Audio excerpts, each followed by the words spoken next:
All right, all right, all right. We're back again. This is Young Brando, your host, live from Los Angeles, from an undisclosed location this time. This has become a habit. I do apologize, but I'm finally moving by the end of this week. And I thought I wouldn't pass by this particular day, this particular night, without wrapping up the auction results from Geneva with you. We have made some inroads into the Phillips auction. We had done the first day of Antiquorum, so today is a good opportunity to tie up some of the loose ends, talk about some interesting horological facts.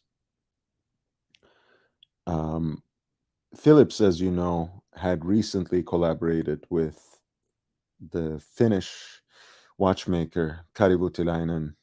Of course, he's based in Switzerland now, in Neuchâtel, in making these very special watches, these observatory grade chronometer movements that were encased by Voutilainen that had the Zenit 135O calibers inside them, which were assembled, uh, put together, and finished by Kari Voutilainen, and sold through finally by Philips in the 10 examples that had the platinum case and the black dial with the guilloche hour track. They were really beautiful watches, and I think it was a great way for Zenit to highlight their chronometric heritage that had won them back to back awards in observatory trials in the past. It was a good occasion for them to advertise their brand beyond their iconic caliber and chronograph watch in the Zenit El Primero, of course. It was a good occasion, of course, a great opportunity for Kari Voutilainen to get his name out there once again, in this time in a timepiece that did not necessarily carry his own name, carry his own brand. And of course, for Philips to do something new, something different, and it's not something that they hadn't done before. They had even collaborated with Zenit before, but it's a good way to offer something else to some of their loyal customers. At the end of the day, this was, again, for the most part, a marketing ploy. Um, 10 watches, 11 with the example that was just sold by Philips this weekend. And that actually was sold for a good cause as well. You'll see that this 11th example actually has a salmon dial rather than the black dial as the other 10 pieces. And it is also offered with a different case metal that apparently is very similar to tantalum, but is appropriately called, emerging from the same myth, as it were, as niobium. Very interesting watch, beautiful watch. The caliber itself, the bridge plates were finished with a pink gold brushed fashion, so it kind of fits with the shade, with the tint of the dial. And we had said a lot about Philips's curation and how they put things together in such a way that that makes sense, that a lot of times benefits charity for designated lots. and that really allow each and every watch to really have its moment.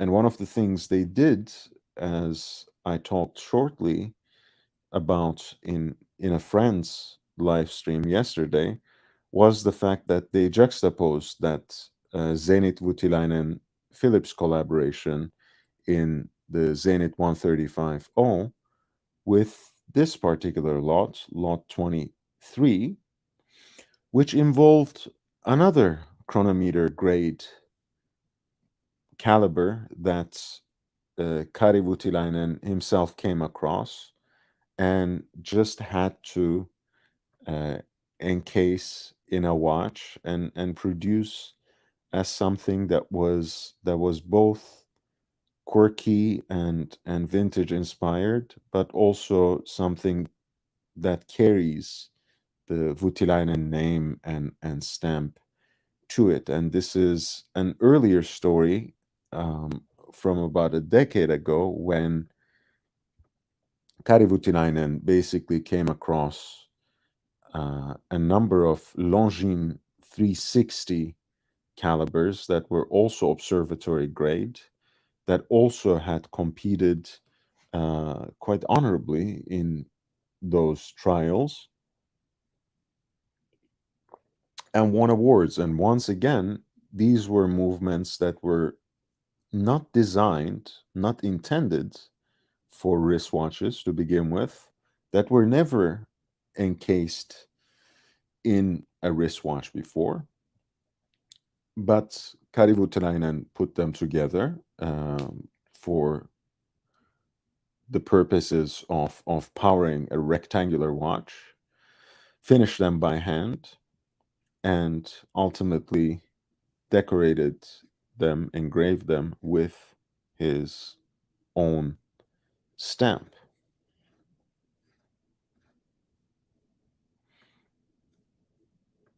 And since the design and layout of the caliber lent itself uh, to it, basically, Kari Voutilainen decided to go with a rectangular case shape and a regulator dial layout that, of course, harkened back to the time when watchmakers would use a master clock to set, synchronize, and regulate the timepieces in their atelier. And of course, those regulator clocks were not limited in their use to just watch manufacturers and workshops, repair workshops, but also they were widely used in the railways, since that sort of synchronization of watches, of pocket watches specifically, was of quite literally vital import. And I want to send a link to the regulator dial watch video that I prepared from a while ago, but I hope that could be good and very useful to you later to listen to. It's very short, and it kind of goes through the concept um, of the regulator clock and why it serves as such a reliable inspiration for modern watchmakers as well, even though it is really a very 19th century concept.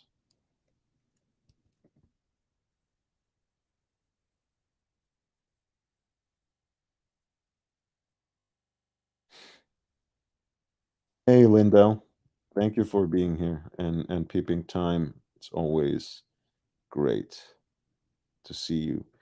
Peeping Time asks, I have a Zenit clock radio from the 70s, same company. I have no idea. I would have to see at least photo of the clock, but they did have Zenit did have that small problem in the US market because they had a company, I think mostly a maker of TVs and radios, I want to say, with the same name. So they did have some issues with their naming and branding in the United States specifically.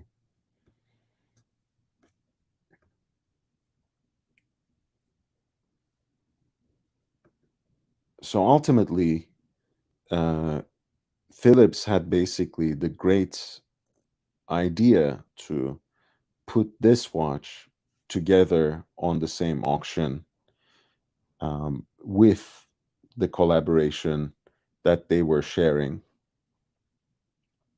because in some ways this is a great expression of the same concept of Voutilainen's past effort in reviving the heritage of chronometric watchmaking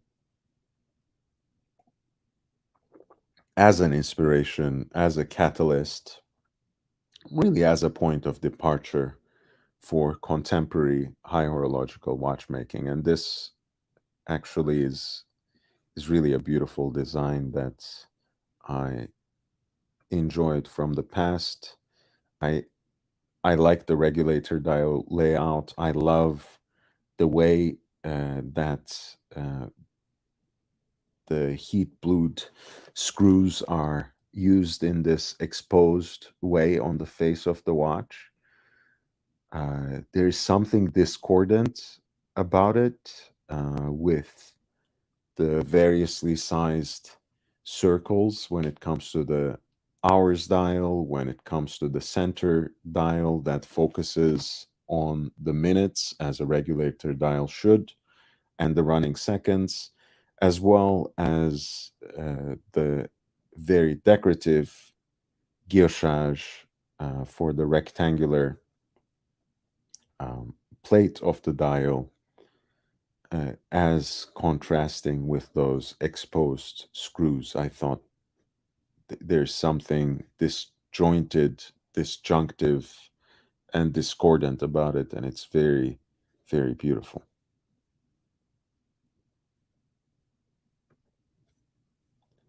This was lot number 23. It is Voutilainen Chronometre 27 in white gold that sold for 107,100 Swiss francs.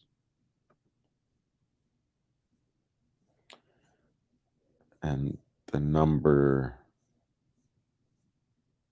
21, which was the more recent example, the unique example of the Zenit Voutilainen and Phillips collaboration, that sold for a little more than $300,000, 315,000 Swiss francs, in fact.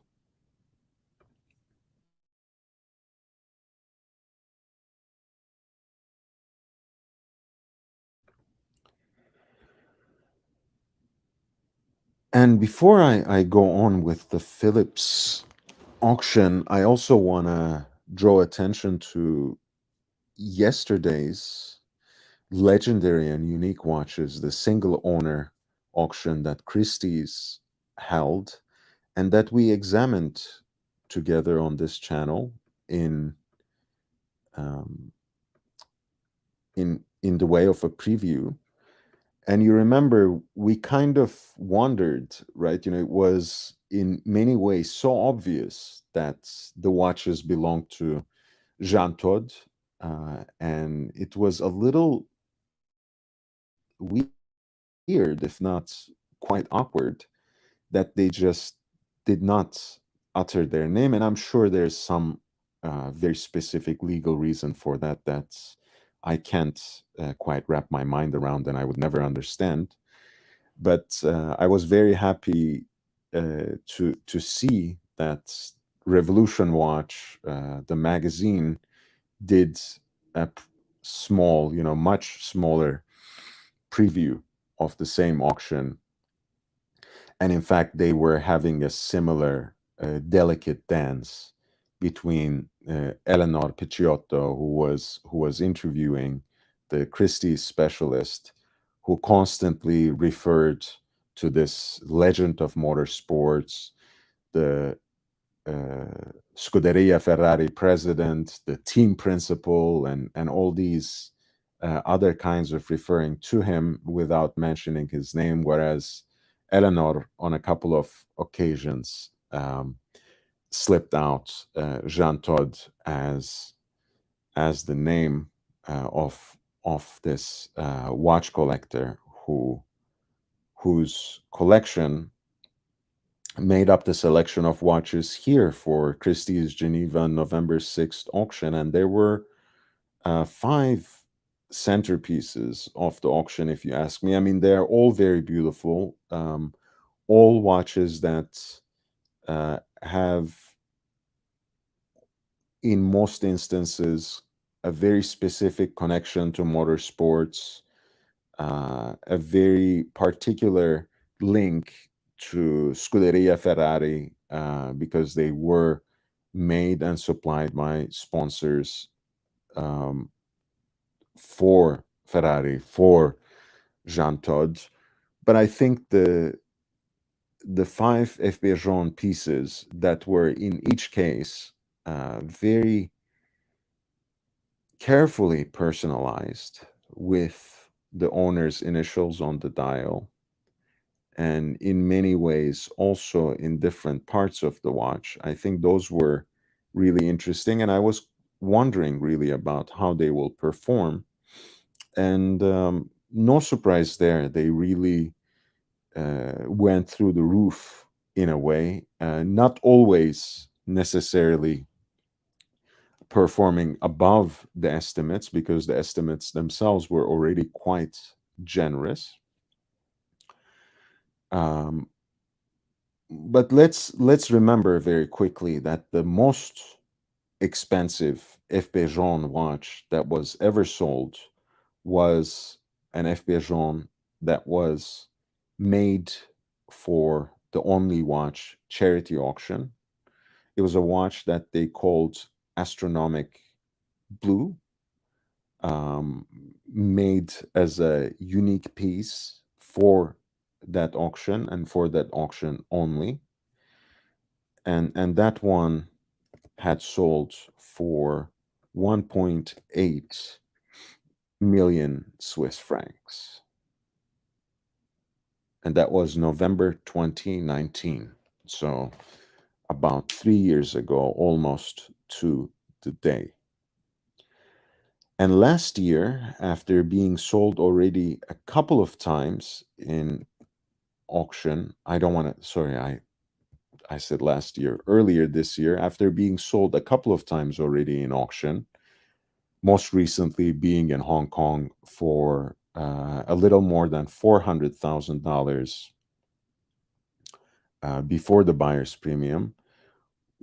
There was this piece for the summer auction in New York in June that was an otherwise unassuming FP Jaune chronomètre Sovereign that Francois Paul actually built for a person who was very important to him and whom he considered his mentor. And that was, of course, George Daniels. So it came with this particular personalization on the back, that now characteristic movement fashioned out of pink gold, with the balance bridge specifically engraved, inscribed with FP to George Daniels, my mentor, 2010. And this is a watch that was presented in person by Francois Paul Jean to George Daniels to mark that occasion with a very personal and rather heartfelt letter expressing his personal admiration for George Daniels and everything that F. Bejon learned from Daniels through his writing in the art of Breguet and watchmaking, and of course through uh, his very creations as well. And this one had sold for basically 1.5 million um, just this summer. So, circling back to these five very important personalized F. Bejon watches from Jean Todt's personal collection, um, it's I think it's quite remarkable that you had all five selling for very respectable amounts uh, in the same auction. This one was the highest performing, with a price realized above $1 million, above 1 million Swiss francs, 1,083,600 specifically. It was the F. Bejon Tourbillon Souverain with the remontoir d'égalité, the ruthenium model, as you see inscribed JT on the dial.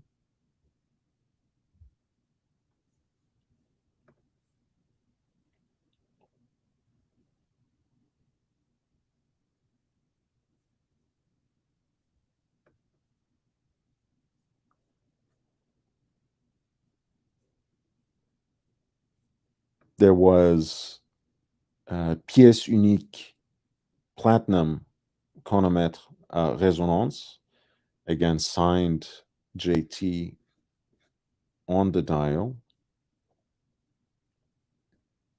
Another ruthenium model.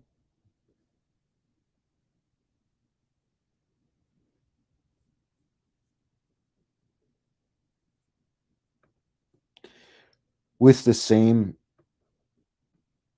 number, by the way, with the same serial number as the last watch, as the Tourbillon Souverain Remontoir d'égalité that we have just seen.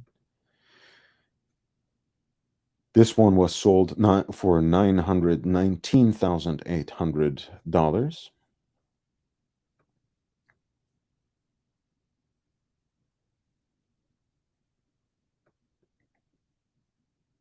Again, a one-of-a-kind platinum limited edition of the automatic flyback chronograph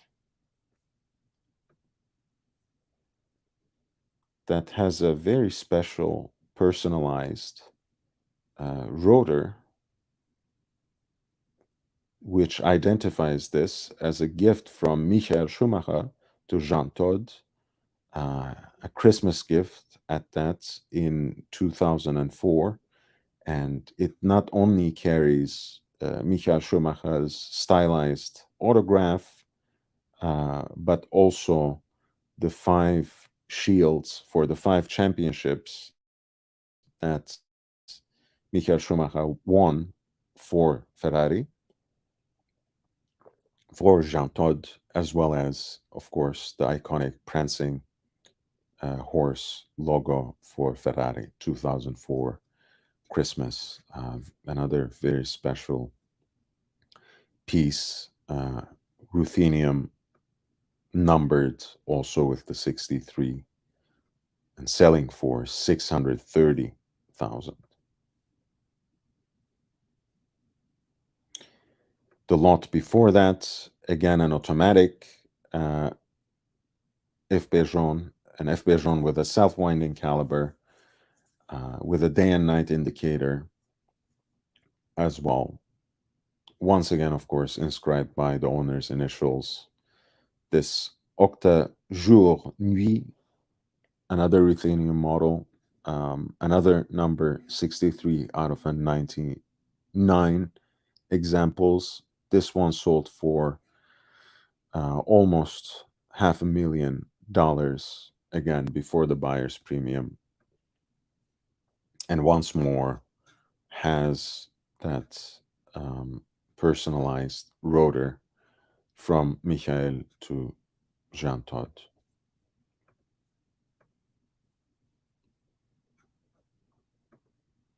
Hey Nick, lovely to see you, man. Thank you for the upvote. Thank you for the like. Please do hit the like button. It makes a lot of difference. It gives me just that little bit of exposure, so I appreciate it.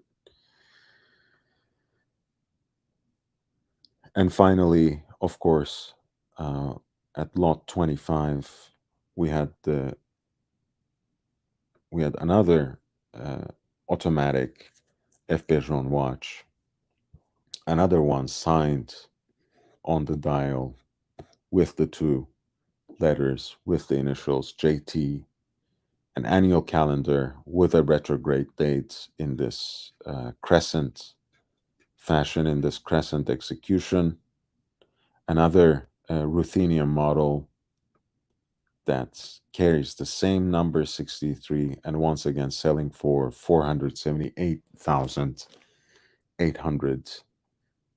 Swiss francs. This was an F. Pigeon Octa Calendrier ruthenium model, once again from around 2003 2004.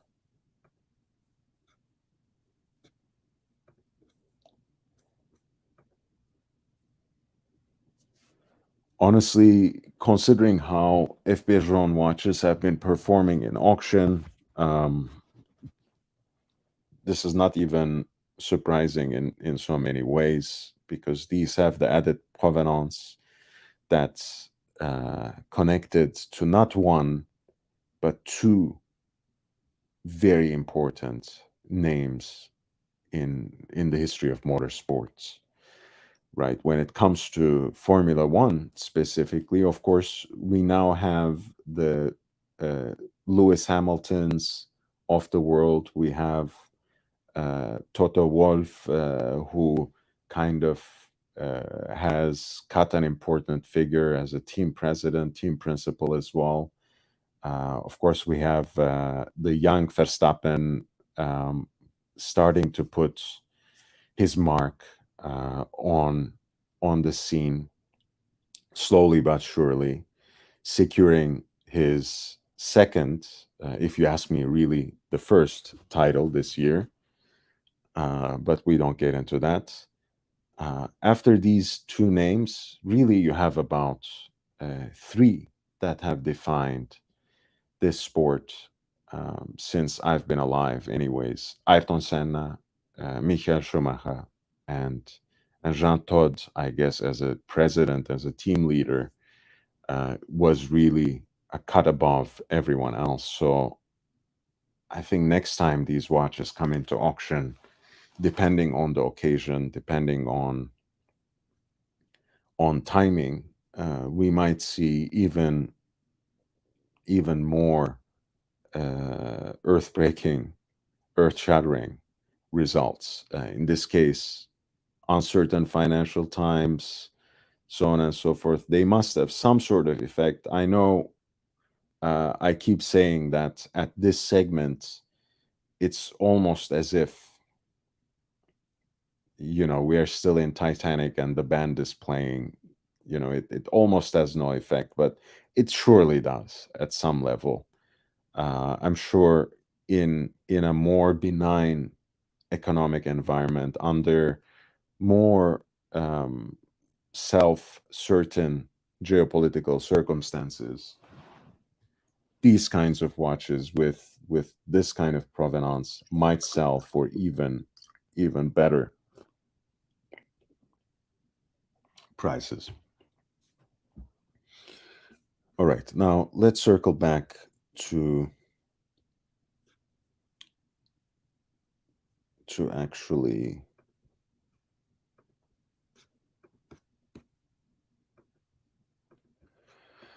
the Phillips auction, and let's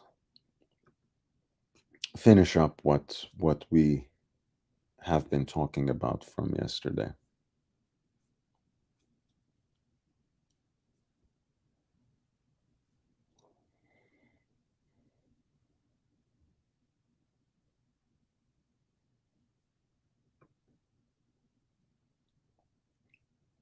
To me, this is very interesting. For example, 122, we have we have a 15202 again at the beginning of the year where the hype was at its fever pitch, where everything was completely stratospheric. Um, this would have been a relatively, uh, I mean, it could easily break into six figures. Here in this exquisitely curated auction where everything has performed so well, you have the previous reference of the Audemars Piguet Royal Oak, a very desirable reference since ever since it came out at the 40th anniversary of the iconic design. This is one that has performed so well and that has sold so well and that has been so popular that now that the reference has changed and now that um, the movement has been changed and quote unquote upgraded to an in-house design, these will only gain in value. Some even for wearable pieces, some prefer the 15202s to 5402s to the original reference. So for them to come back again to more realistic levels, even in auctions like Phillips Geneva, where they do sell at a certain premium, even on the going rate of the market. These are all great signs for collectors. So things are actually calming down.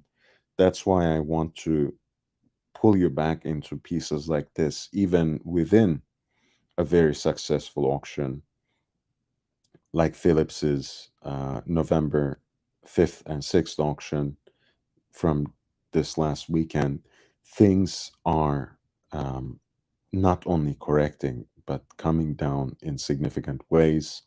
And if you are interested in any way in one of these watches that have been hyped up beyond recognition in the last couple of years, and were selling three, four times their suggested retail price, four, five times their list price, keep waiting, and over the next few months, in the first quarter of 2023 already, there will be more watches to go around and better deals to come by.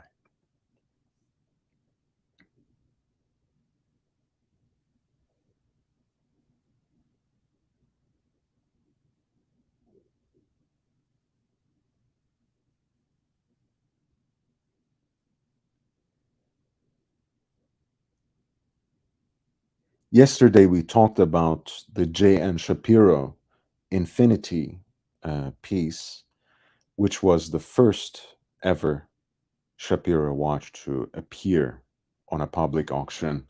And we had another historic moment here at lot number 138, a bespoke watch by Sartori Billard. They're a French company that make very beautiful time-only watches, one with manual movement, another with self-winding, SP40, SP04, which is the self-winding version, and this is SP05, which is the hand-wound piece. And you can customize them to a very interesting extent.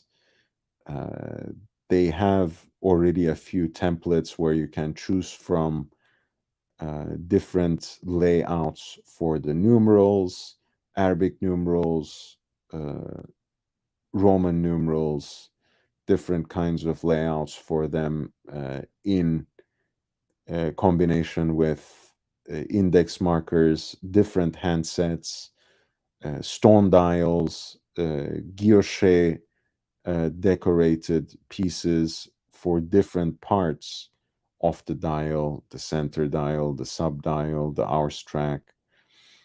So they're a very interesting brand, a very interesting independent, I have to say, that I really appreciate from a distance.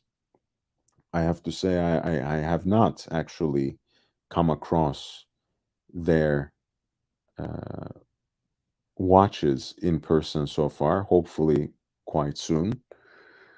But this was the first time Billard, Sartori Billard watch was offered in public auction. It was sold without reserve at lot number 138, and it actually went well above the high estimate. And it shouldn't actually be surprising because, again, we are talking about a very beautiful and custom made watch that, as a time only watch, provides a certain entry point into high horology. So if you get it actually through them, you are talking about something that's a little less. Of course, uh, there's a little bit of a wait time,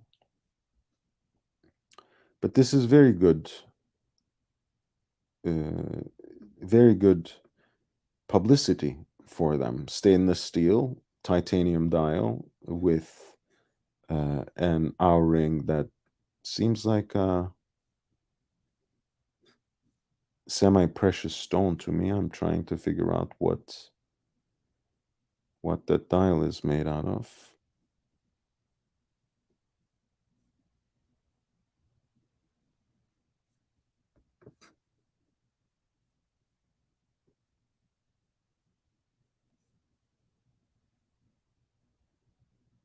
Ah, it turns out that's an the hour track, the um,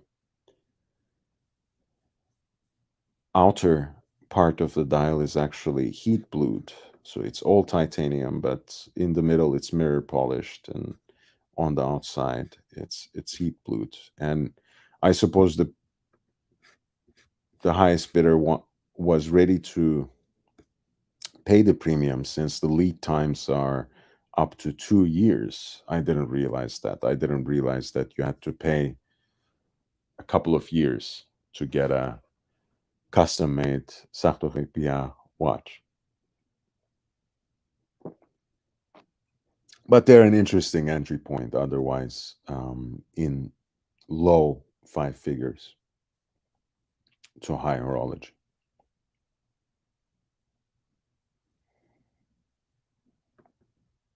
We have started seeing an increasing number of Urban Jurgensen watches in auctions. I think it's quite telling because the brand is slated to make a comeback quite soon. It's about to be revived by a team led by Kari Voutilainen. And this may be one, one of the last rounds where they still perform at reasonable thresholds. This is a fantastic example, of course, that follows the lines of a classic dress watch with stepped case design, the teardrop lugs, the Roman numerals, time and dates, um, with the date indicator situated right at 6 o'clock. Beautiful watch, self winding, of course, with that elegantly decorated full 21 karat gold rotor as well.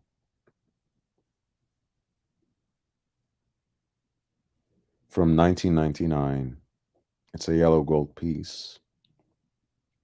It's quite well preserved as well. And that one sold actually again well above the higher ceiling of that estimate, for 37,800 Swiss francs.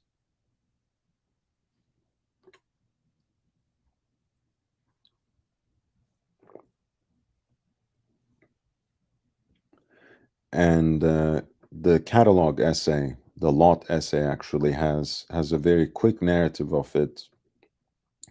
Um, it is actually a brand that was acquired in the mid 80s by Peter Baumberger and Helmut Kolt, if I'm not mistaken. And Baumberger passed away shortly after that acquisition. So it was basically Helmut Kolt rolling up the sleeves and going to work with Derek Pratt and, as it turns out, Kari Voutilainen himself to revive the brand. Of course, Kolt, being a vintage watch expert, was not a watchmaker himself. So um, the modern revival of Urban Jürgensen has much more to do with Derek Pratt and after him Kari Voutilainen than Peter Baumberger and Helmut Koch. But in either case, it's important to recognize those two names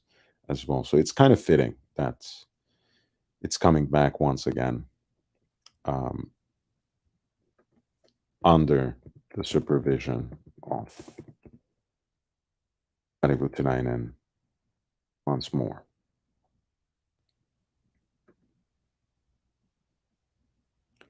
And I'm not gonna go into the story in too much detail, but of course, Urban Jørgensen was a Danish watchmaker himself who lived in late 18th and 19th century and who trained in Switzerland. So a name really that is pronounced in the same breath in a way as Abraham Louis Breguet. That was lot number 139, Urban Jørgensen, reference 8, sold for 37,800. Hey, JB, nice to see you, man.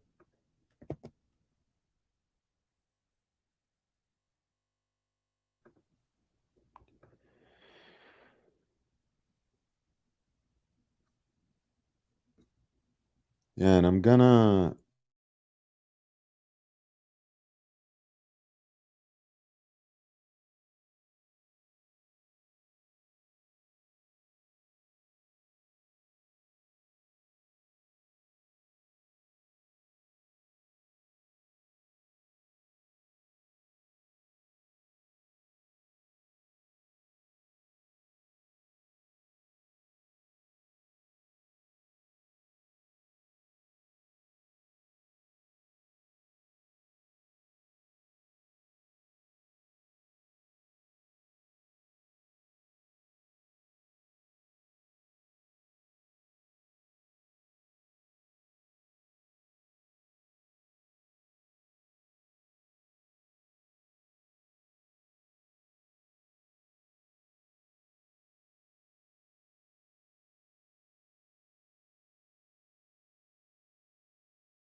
to the higher end of that estimate, selling for 352,800 Swiss francs. Those are wonderful George Daniels' Millennium piece, which is kind of a distilled and pure expression of his horological mastery, um, being as it is a time and date watch that has only two dials, really, that looks mostly like a time only watch in a way, with seconds on the subdial B, that subdial is actually a pointer date,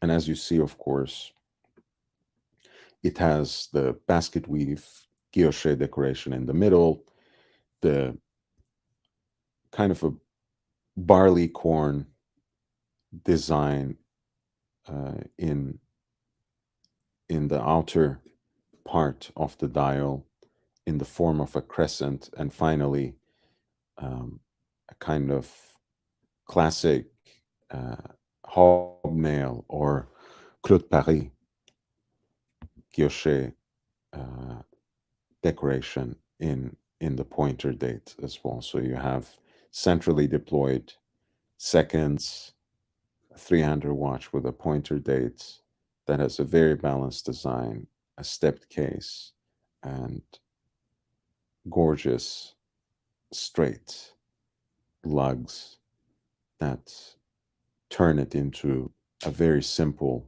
and beautiful expression of George Daniels's mastery of classical codes of watch design.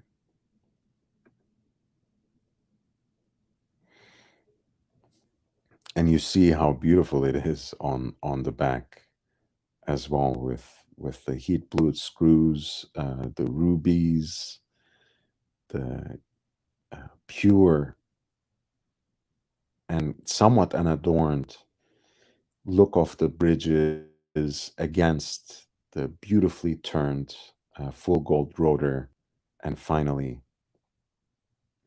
the outer crescent once again hand engraved and inscribed with the technical invention of George Daniels himself, coaxial escapement.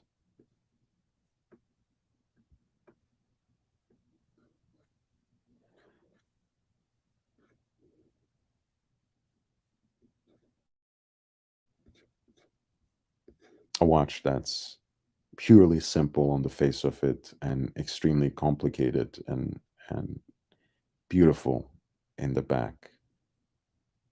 And I'm saying this, of course, for it being a time only watch, right? There's actually nothing complicated about it, but it's very simple at first blush and quite intricate and complex when you actually start homing in and considering all the details and nuances that went into building it by hand and decorating it by crafts that have centuries of work and thought behind them.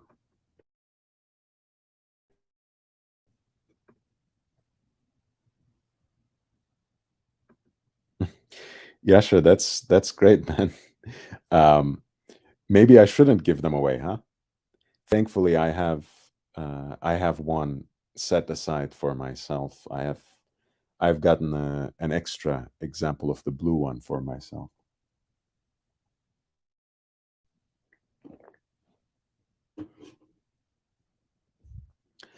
And Yasha, I hope they won't actually.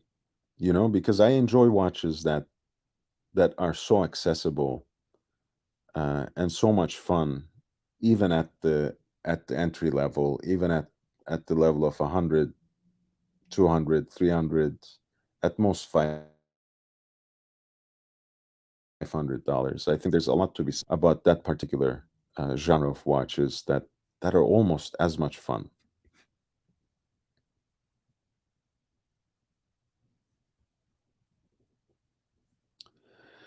There's a beautiful Wittileinen reference 217 QRS. Again, an exercise in simplicity.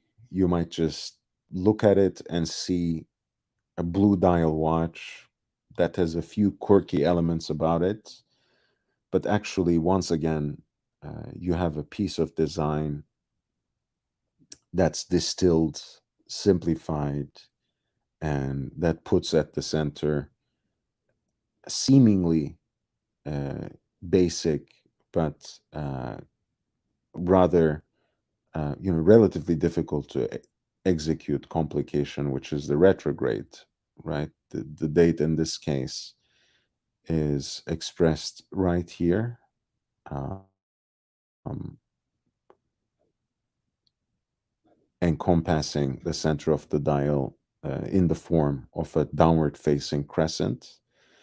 And as you know, retrogrades in this case basically means snapback, right? So this hand that is seemingly in a shade of pink gold points to the date. And then at the end of the month, at midnight, it snaps back to the very beginning, to number one. And you have, of course, continuous running seconds right here at 6 o'clock as well.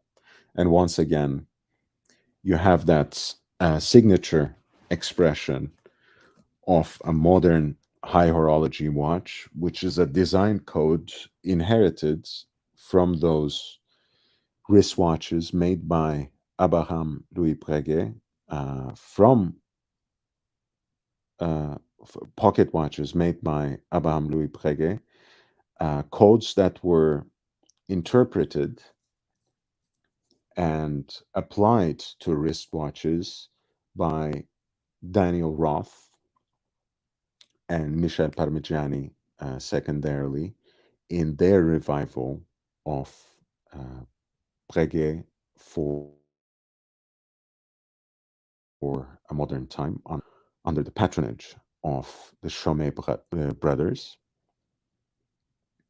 And somehow that idea of giving the face of the watch dial, a kind of dimensionality by using engine turning as a form of decoration that varies from one layer to layer, that design element somehow stuck today, and it's one of the distinctive marks of recognizing some of these most beautiful and wonderfully handcrafted watches in our time.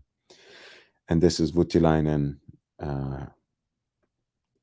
reference 217 QRS with a pointer retrograde dates.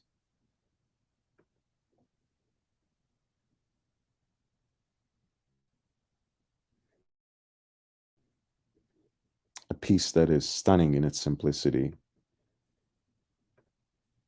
but no less beautiful for that. Number 8 of a limited edition of 10 pieces, lots number 144, sold for $277,200.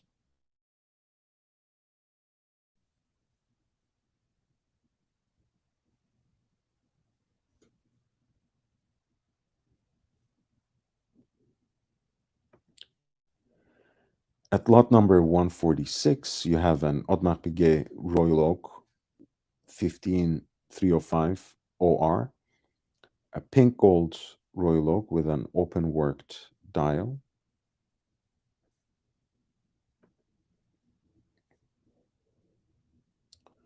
From 2015,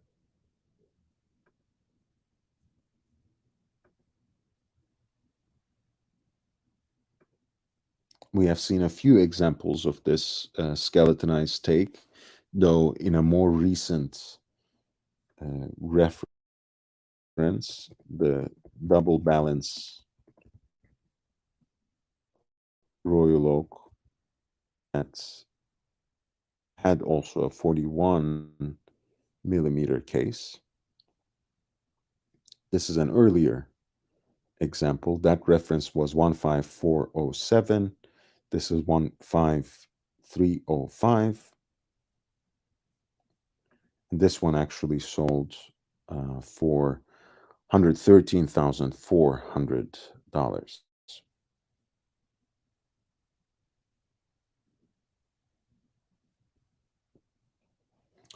Right next to it, again, a gorgeous Royal Oak Perpetual Calendar, lot 147, in stainless steel and has also a blackened rotor on the back with a 21 karat gold weight attached to it.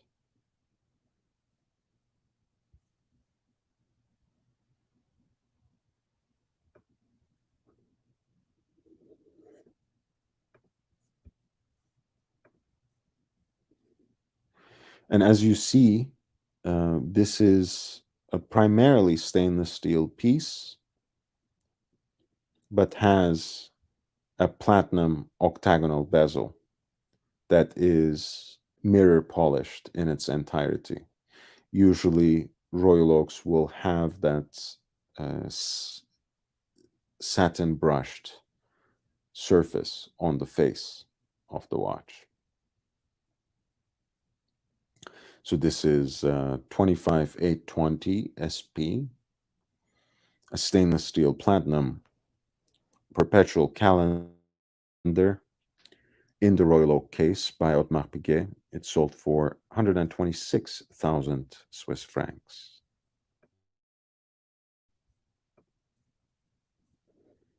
Hey, St. Peter. Nice to see you, man. Thanks for logging on. Thanks for dropping by. At 150, you have a very interesting Patek Philippe reference, which is reference 2442. It carries also on its back, unfortunately not on its dial, the S and L engraving, which identifies it as a watch retailed by the famous Caracas jeweler Serpico y Laino.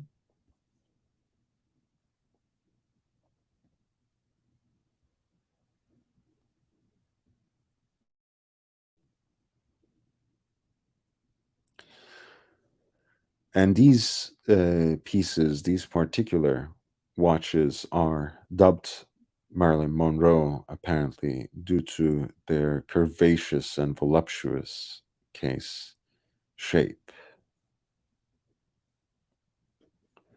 And Patek Philippe, of course, has made a variety of different rectangular watches over time. A lot of them are somehow called gondolo in one way or another, but I think this one has the kinds of curves that are less common and that give you more of the air of a tank centré than a reverso or even a tank pure and simple. And lot 150, which is a Patek Philippe reference 2442, sold for just under $50,000.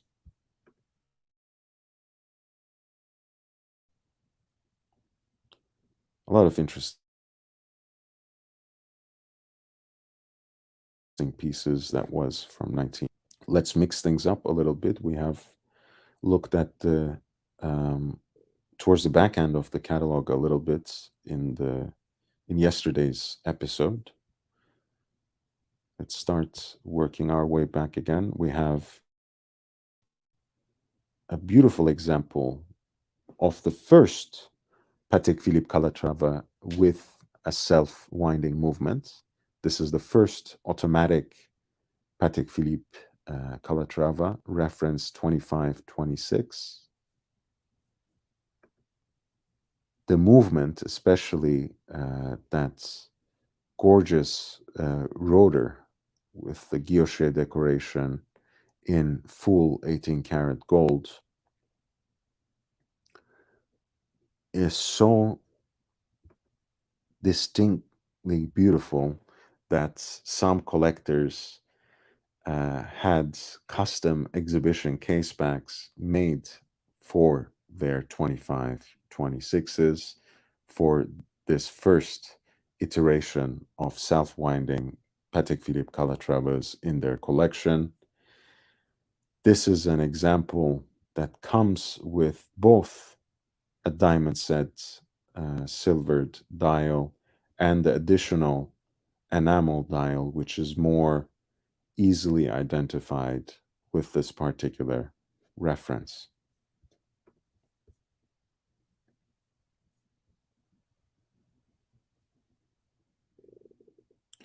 And in white gold, as opposed to yellow gold, for example, these watches are very, very rare.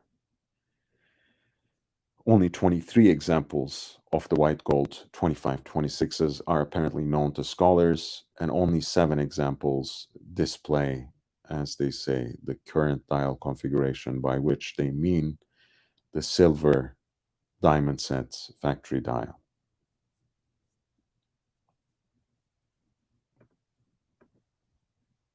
I think there's something very distinguished about white metal dress watch, whether it's stainless steel, white gold, or platinum.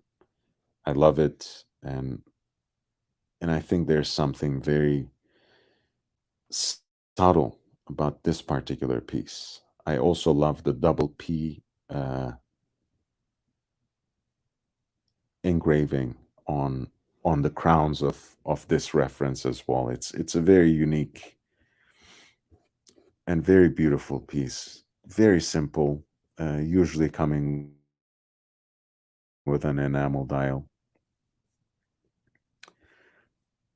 But really one of the icons. If you somehow collect time only watches, you can hardly go wrong with a Patek Philippe 2526.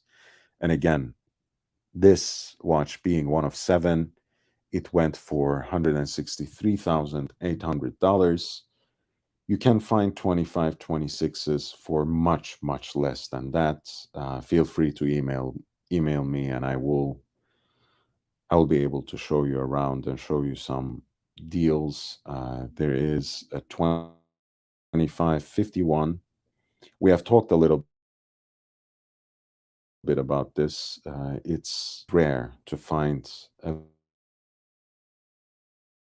vintage Patek, time only pieces or complicated pieces. This black lacquered dial, to me, looks gorgeous, but the way it has been matted out through years and years of wear and the accumulation of patina contrasting with that cream shade of the uh, minute track, as well as the branding, I think makes this watch very uniquely beautiful. This stepped lugs, of course, are iconic when it comes to Patek Philippe's cases. You have a similar crown with that double P, outward facing double P design, the Dauphine hands, and this time an entire uh, dial fashioned with diamond index markers with the baguette cut diamonds at 3, 9, and 12 o'clock. Of course, the small seconds at crosshairs at 6 o'clock as well. A very beautiful piece. Once again, quite a crisp case with distinctive hallmarks. So in very good, honest condition rather than being over polished and shaved down to a toothpick.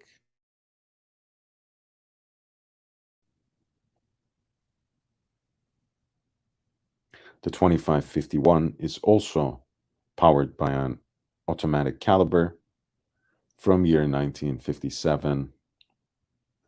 This one with an exceedingly rare black dial that might be actually one of a kind in combination with the diamond index markers, sold for 359,100 Swiss francs.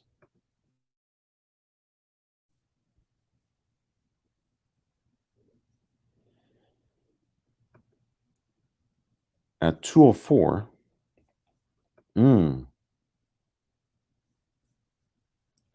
nice. Thank you, Jake Brooks. 999. Are there quick sets on the AP perpetual calendars? What do you mean by quick sets?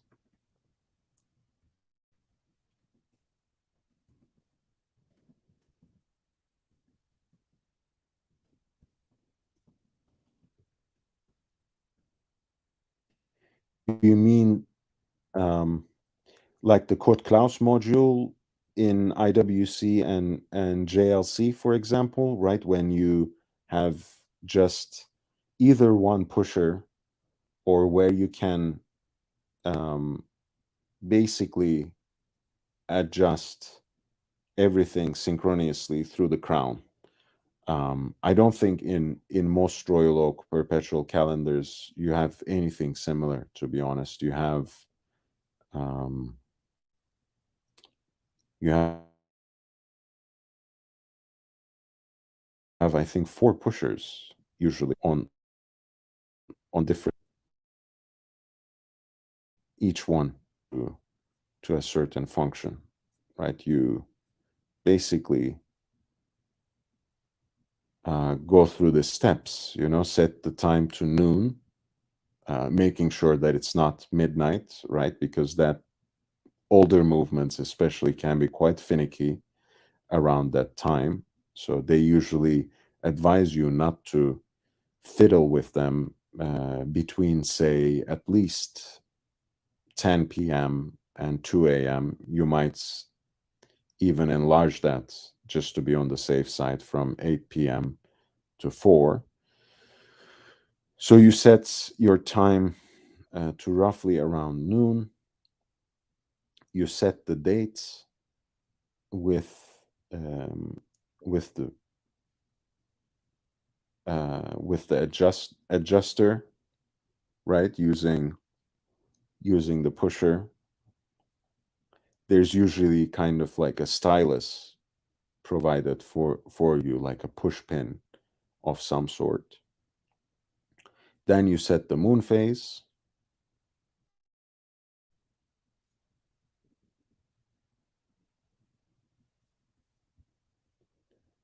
And finally, the month and leap year, as well as the day of the week. And all of these go by a pusher.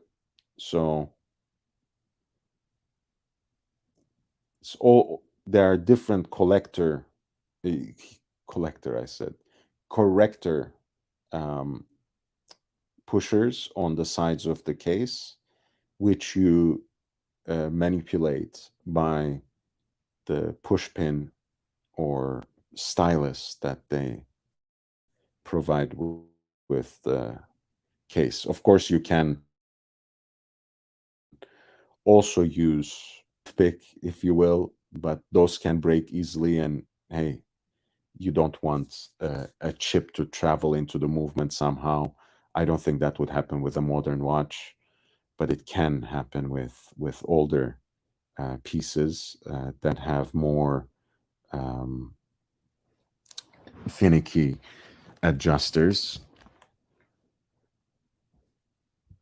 And you can also use depleted pen as well. But again, I would rather be safe than sorry and use the instrument they provided with the watch. But usually with AP's perpetual calendars, you have to use the correctors on the sides of the case.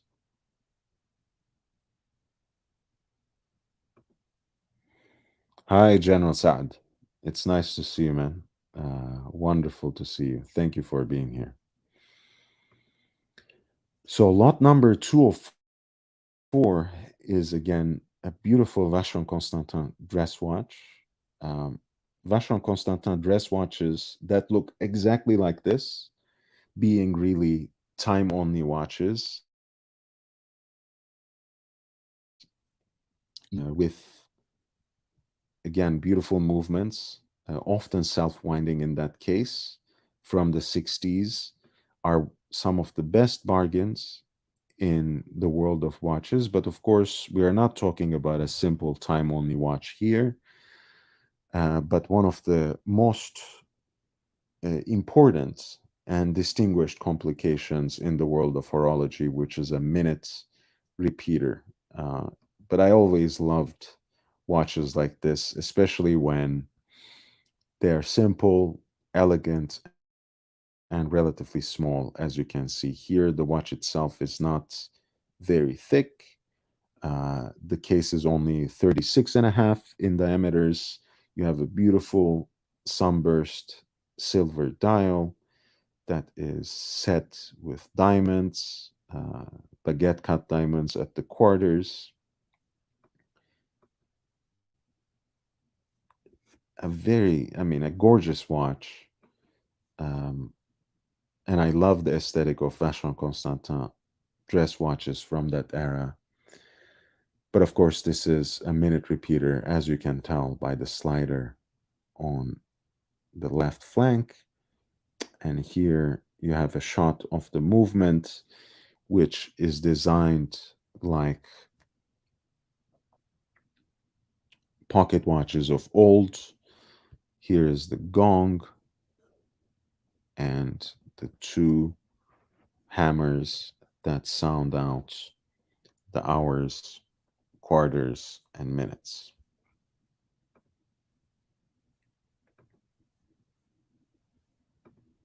Vacheron continues to be underrated, but of course, these sorts of complicated uh, e- examples of their watches that are also in near perfect condition. Here you have a reference 6448, still sell for very strong amounts, and this one sold for $541,800.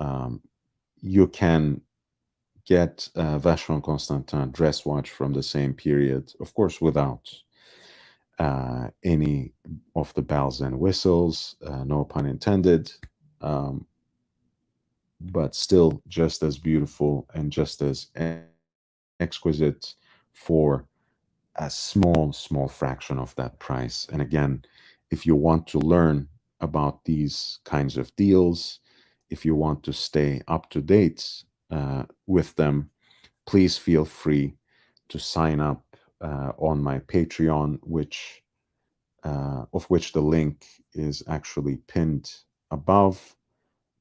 If you become a supporter of this channel on Patreon, if you become a member at the level of an initiate at $10, you will get on a daily basis at least three deals, links, three links to deals for watches really appeal to each and every segment and any uh, different kind of horological genre. And being a huge fan of Vacheron Constantin, time only, especially ultra thin dress watches, I send out a lot of links to them. And the current members, I think, benefit quite a bit from my daily pointers for these sorts of deals. So check out that link and feel free to contribute to the channel in other ways if you want to support the production of consistent quality content on this channel.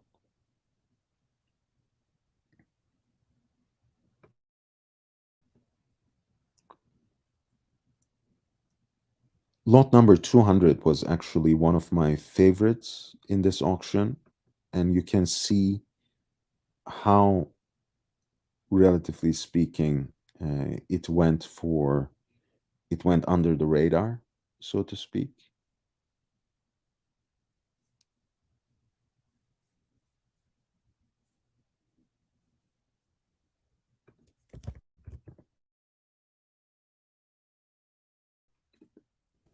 This is a Vacheron Constantin chronograph from 1945, 35 millimeters in diameter, so respectable size.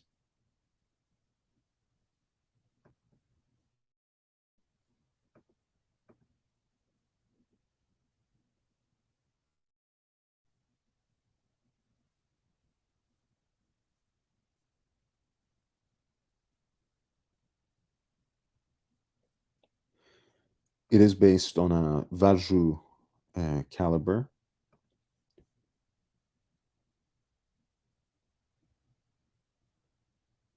I want to say it's a Valjoux 22. I can't be sure, but again, it's I'm a huge fan of these mid-century hand-wound chronographs built on the base of alternately Valjoux or Lemania ébauches, Valjoux or Lemania movement bases. This is a very elegant and simple piece. Arabic numerals at 12 and 6 o'clock. Heat blued hands for the subdials as well as the centrally deployed chronograph seconds. And a very elegant pink gold case. This one sold for $25,200.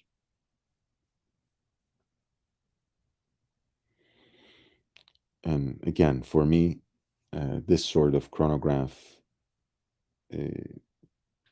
can very effectively be used in our day and age as a gentleman's dress watch. At the end of the day, what you have is a very balanced, beautifully designed dial.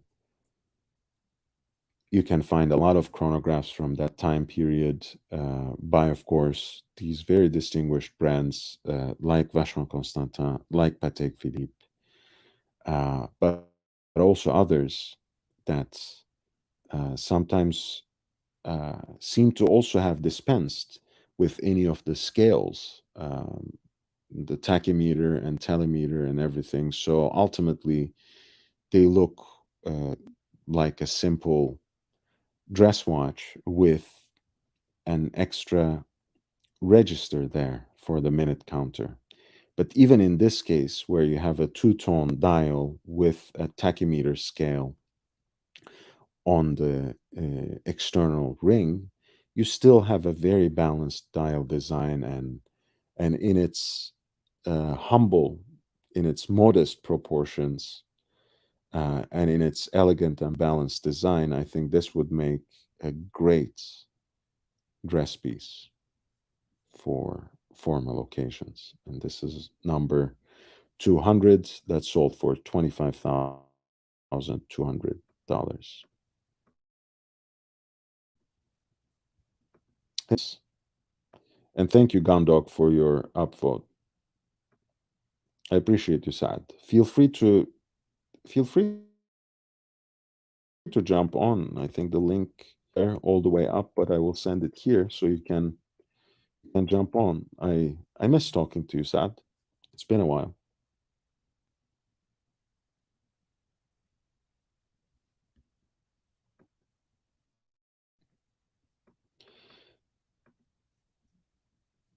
there's a beautiful uh, Paul Newman Daytona, lot 196, with the so-called exotic dial, um, that is really distinguished by those Art Deco styled Arabic numerals in the chronograph registers, the black and white configuration with touches of red for the minutes slash chronograph seconds, as well as the Daytona writing, of course, against over and against the black of the center dial. This is a piece from 1967, reference 6239, that sold for $214,200. And it's not the most perfect condition um, Daytona Paul Newman that I've ever seen. You see, if you zoom into the lugs of the case, even from these photographs, you can see that they seem to be shaved down to a point where it might be undesirable to some collectors for sure. And I think that's a bigger problem than the fact that the tachymeter bezel seems to be worn, with certain numbers faded and others completely effaced. And to me, that really judging the quality and condition of a vintage watch is a process that goes from the center outwards, more or less. Right? For me, I always pay attention to the face of the watch first. I always feel instinctively that there's a reason that we call, at least in English, the dial of the watch in this anthropomorphic fashion. We call it the face. When it comes to the condition of a vintage watch, I think the proper dial in unmolested condition is of prime importance, of vital significance. After that, the condition of the case, of course, uh, healthy fat lugs that preserve by and large the contours of a factory finish. It doesn't always have to be unpolished. In fact, when everything looks too good to be true, it is too good to be true. We have now the kinds of restoration techniques that make, what are almost half a century old watches and older watches look like new old stock. So I much prefer something in honest, worn, patinated, scratched up condition than something that looks unreal in how perfect it is. But it comes down to examples like this. Hey, if you're shelling out about $250,000 for an iconic watch, for one of the holy grails of vintage watch collecting, you might as well go for an example, pay a little more, and go for an example that is one of the best presentations that your money can buy. And this is not necessarily it, but still, just that dial in and of itself, and the fact that it comes on its original bracelet, as well as the warranty card from 1968, of course, makes the watch still quite worthy of an auction like this.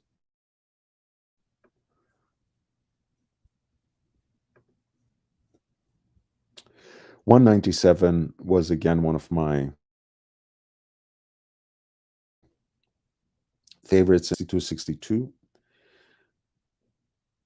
quite a monochromatic appearance on this particular Daytona, except you have what one terms a tropical dial, specifically in the way that the chronograph registers have turned into this tan brown from presumably the original black. The lot lists it, refers to it as cappuccino tropical registers. I'm not sure about that, but it looks like a nice leather with a tan finish. Of course, you have the beating heart of this watch, Valjoux 72 caliber.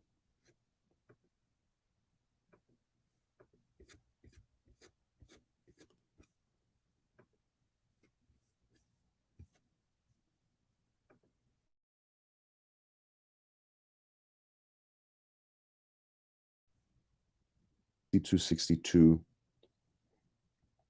with a tropical dial as expressed in these light brown chronograph registers that sold for right around the same price as lot 196, which was a Paul Newman Daytona with the exotic dial.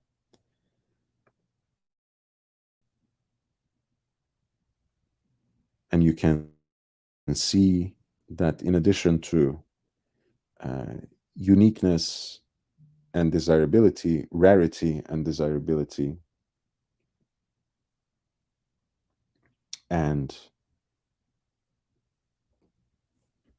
you see where condition really reigns supreme. This is again not the perfect uh, example of a watch necessarily, but the lugs look a little stronger than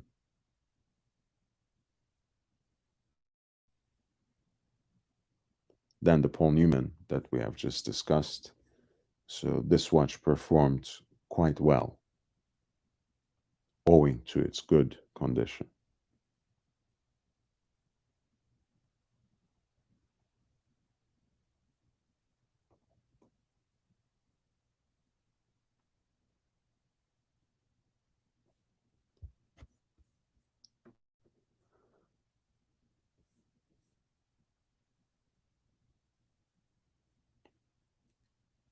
Another beautiful reverse Panda Daytona, um, white chronograph registers over and against black with an acrylic tachometer bezel.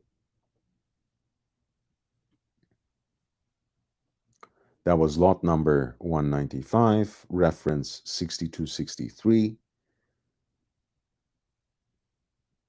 and that sold for $138,600. Yeah, peeping. I do like those light brown or tan or cappuccino, whatever you want to call it, chronograph registers at lot number 197. There are a lot of beautiful Daytonas, and honestly, up until year 2000, the Valjoux based hand wound calibers, as well as the Zenit El Primero based first generation of self-winding Daytonas, to me have an appearance that's much more attractive to my eyes. Again, with all due respect to fans of more contemporary and more modern Daytonas, but I do prefer those pre 2000 examples, even when they are Zenit powered automatic examples from 1988 to 2000. You have a very nice day date there in white gold with sapphire indexes as well that add a unique touch to it.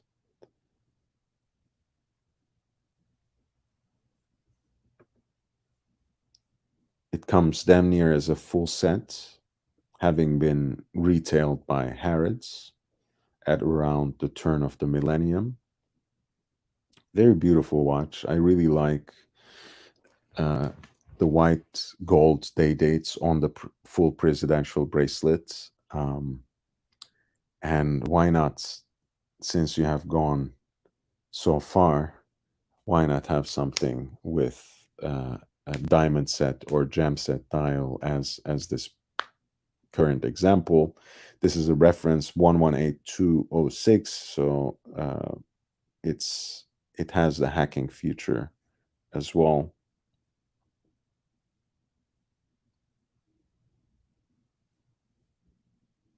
Mm, my bad. This is actually platinum, not white gold. My bad. But yes, in day date looks really fascinating to me in white metal because in a way, it turns into this on a watch that's only distinguished by that added um, opening for the day at 12 o'clock.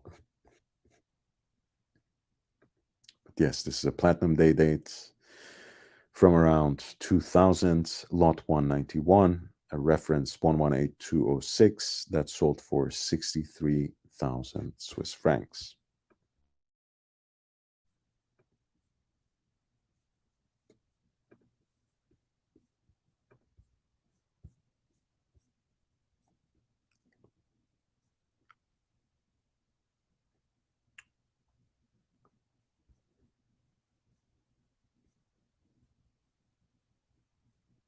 I want to show a few different things, so I'm gonna perhaps pass over in silence over some of the more interesting ones. I'm sending the link again, so if you want me to pay particular attention to any of the lots, feel free to send me a message in the chat.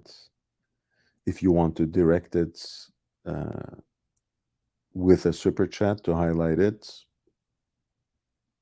would be highly appreciated. This is lot 192, which is gold sub, reference 1680, with the blue dial as well as the bezel having turned into a shade of purple or blurple, as they sometimes say. And that one sold for $45,360. Now, again, gold submariners of that particular vintage have really gone up in value in the recent years, but they're coming down again. And I wouldn't necessarily recommend getting a watch like that in an auction. I think you are much better off remaining patient, um, looking around, seeking out a deal that might be much more attractive than this. And I think this is, again, the kind of watch of which there will be more examples for sale over the next few months, and of which there will be much better deals to come by.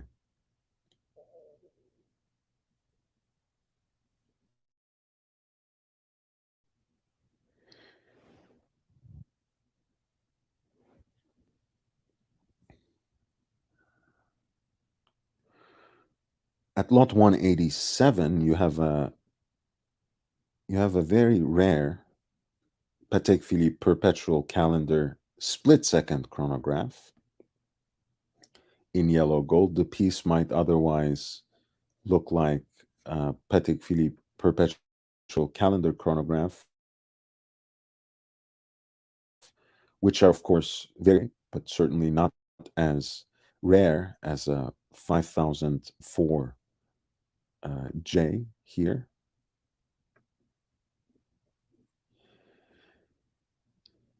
And this has an exhibition case back, but again, Patek has provided in this instance as well that an additional yellow gold case back as well.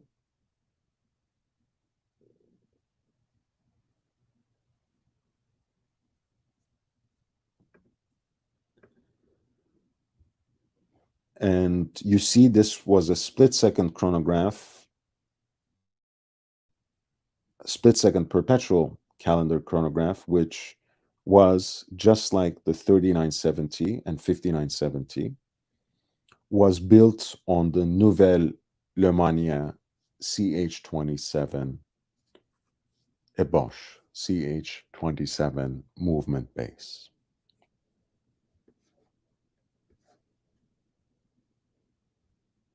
And there you see the additional pusher on the crown that allows you to split the two chronograph hands.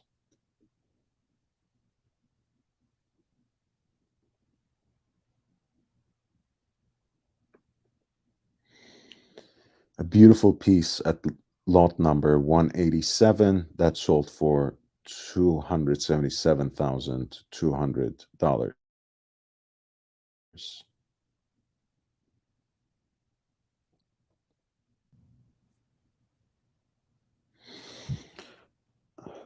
A few wonderful examples of Rolex day dates again with stone and wooden dials.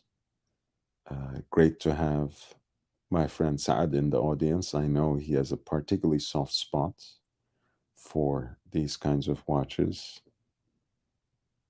186, which is a reference 18238, sold for 44,100 Swiss francs. 185, which is a 18038, that sold for 35,280. You have a tank asymétrique in 183. That is very rare, actually. You don't see them every day. This is one that was made by Cartier Paris. We take it for granted, of course, in Cartier's unusual designs, whether we are talking about a crash or the asymmetric right here. It's not that straightforward to make an unusually shaped watch that still shows the time properly. So that's something to be appreciated, especially in Cartier crash. But this too, one of 300, with all the trappings of Cartier Paris product presentation. This is tank asymétrique at lot number 183. That sold for right around $70,000.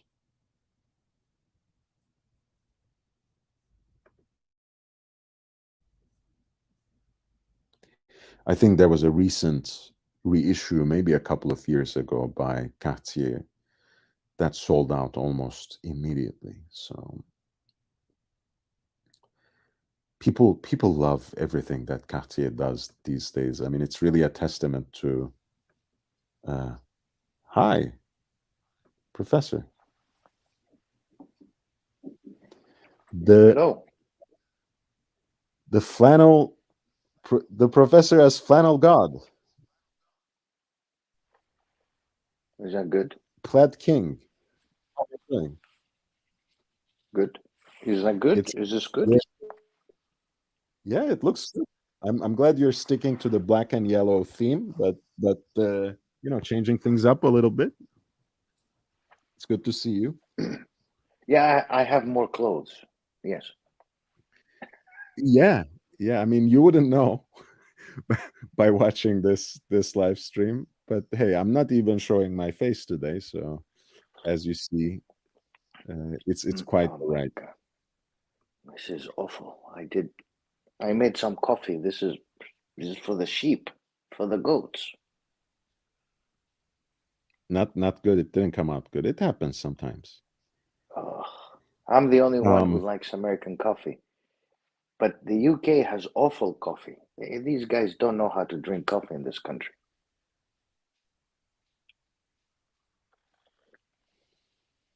hmm, I have Mm. no comment. No comment. No, no, you should. You should. Don't. Uh, at lot. Everybody has his preferences in terms of ethnicity. We can all be equal. We cannot all be equal. It's all pretension. If they think that we're all nice and dandy and all of that, I think there is a lot of too The much political correctness in this world. I mean, it wasn't even that, but I'm actually a coffee addict, more or less. Ah, I okay. drink a lot of coffee.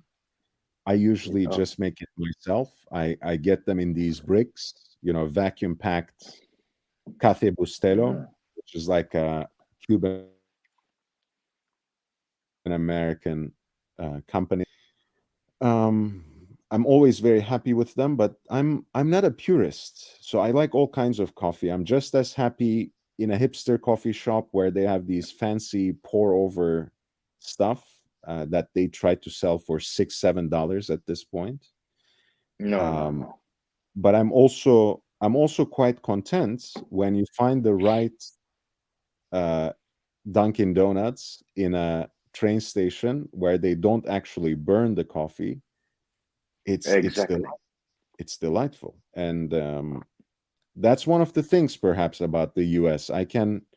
For the most part, I can take a good cup of coffee for granted, even if I don't make it myself. It's quite reliable. You can find a decent cup at every street corner. It can be even 7-Eleven.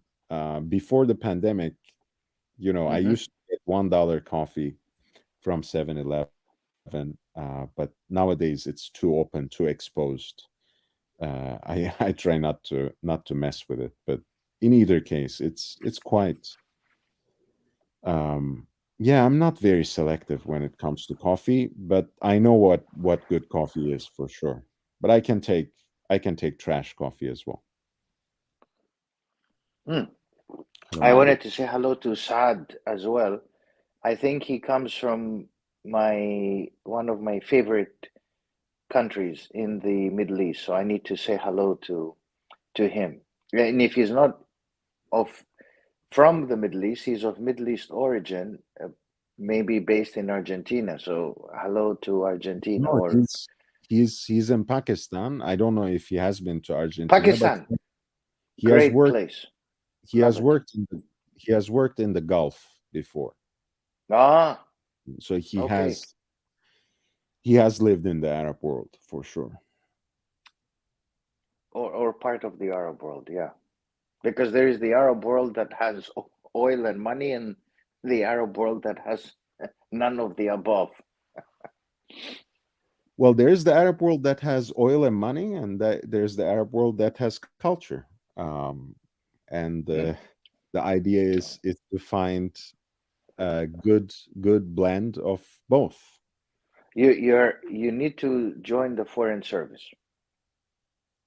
Oh, who knows? Maybe I already am part You of the you you service. need to join the foreign service. You're so diplomatic, whereas I have no more patience. I just go ahead and say it. But very well said. Very well said. No, Um, I love I love the region, as you know. I love all the peoples of the region, and I actually appreciate the fact that nowadays we have a group of collectors that come from various parts of the world, and not only are composed of Euro-American elites. So I do appreciate that. I think that's something to yeah. be Mhm. cherished. Well, as you know, my life revolves and evolves around the region. So I'm the quintessential region person. Um, Mm. what to say? What to say? So here is another myth, just to um, say something else. Here's another myth I discovered. Last night I was asked three questions. One question: are there going to be flying taxis coming soon in 2024-25? As you know, the Frenchies have announced that during their Olympic, they will have flying taxis. So this is another myth, guys, that I think is not going to go anywhere. The flying taxi myth, and it's like the myth about the electric vehicle. Now we have another myth about the flying taxi that is going to be widely available, going to be doing, 40,000 journeys in big cities every day, and is going to be transporting thousands of people safely around town. Yeah, What the that's hell is? that I I mean, see it.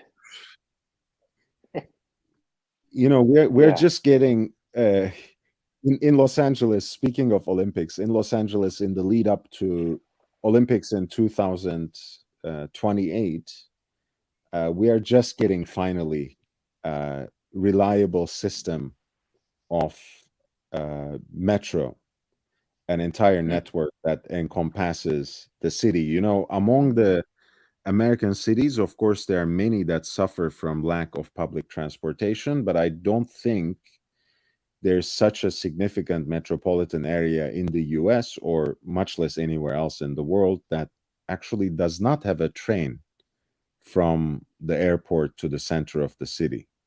So some of these things will at least be fixed with the 2028 Olympics as an occasion. Paris can have lofty ideals and wondrous dreams of flying taxis. In Los Angeles, we are much more humble and practical. We still want just reliable public transport. Complicated, yes. Yeah, just Yeah, trains, more trains. That would be enough for us. We don't want yeah, any. yeah, yeah. No, the French are complicated people. They eat too much beef bourguignon, so they should stick to their beef. But no, Hmm. I think this is all stupid, eye-grabbing headlines that people want to think of the future in this kind of way. When, Yeah, but as you I don't said, know. it's more practical. It's more practical. The solutions are more practical. Yeah, I don't really care. Honestly, I don't care at this point about the Olympics, about public transportation. I just want to talk about watches. I just want to talk about watches, Professor. Help me out. Okay, watch it. So, second question I was asked is there going to be an increase in the diameter of the Daytona come April 2023?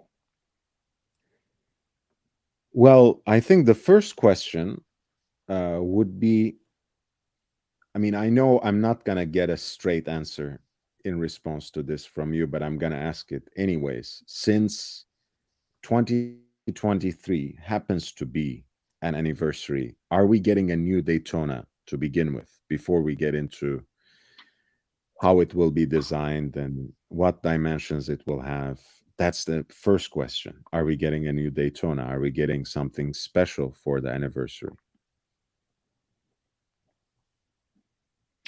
I don't think there will be a diameter change, but I think there will be a special, but nothing to do with the steel and all that. It will be in precious metal, I think. Uh, and again, this is kind of very high end pontificating, but there will be something, yes. But it will be unreachable for most people.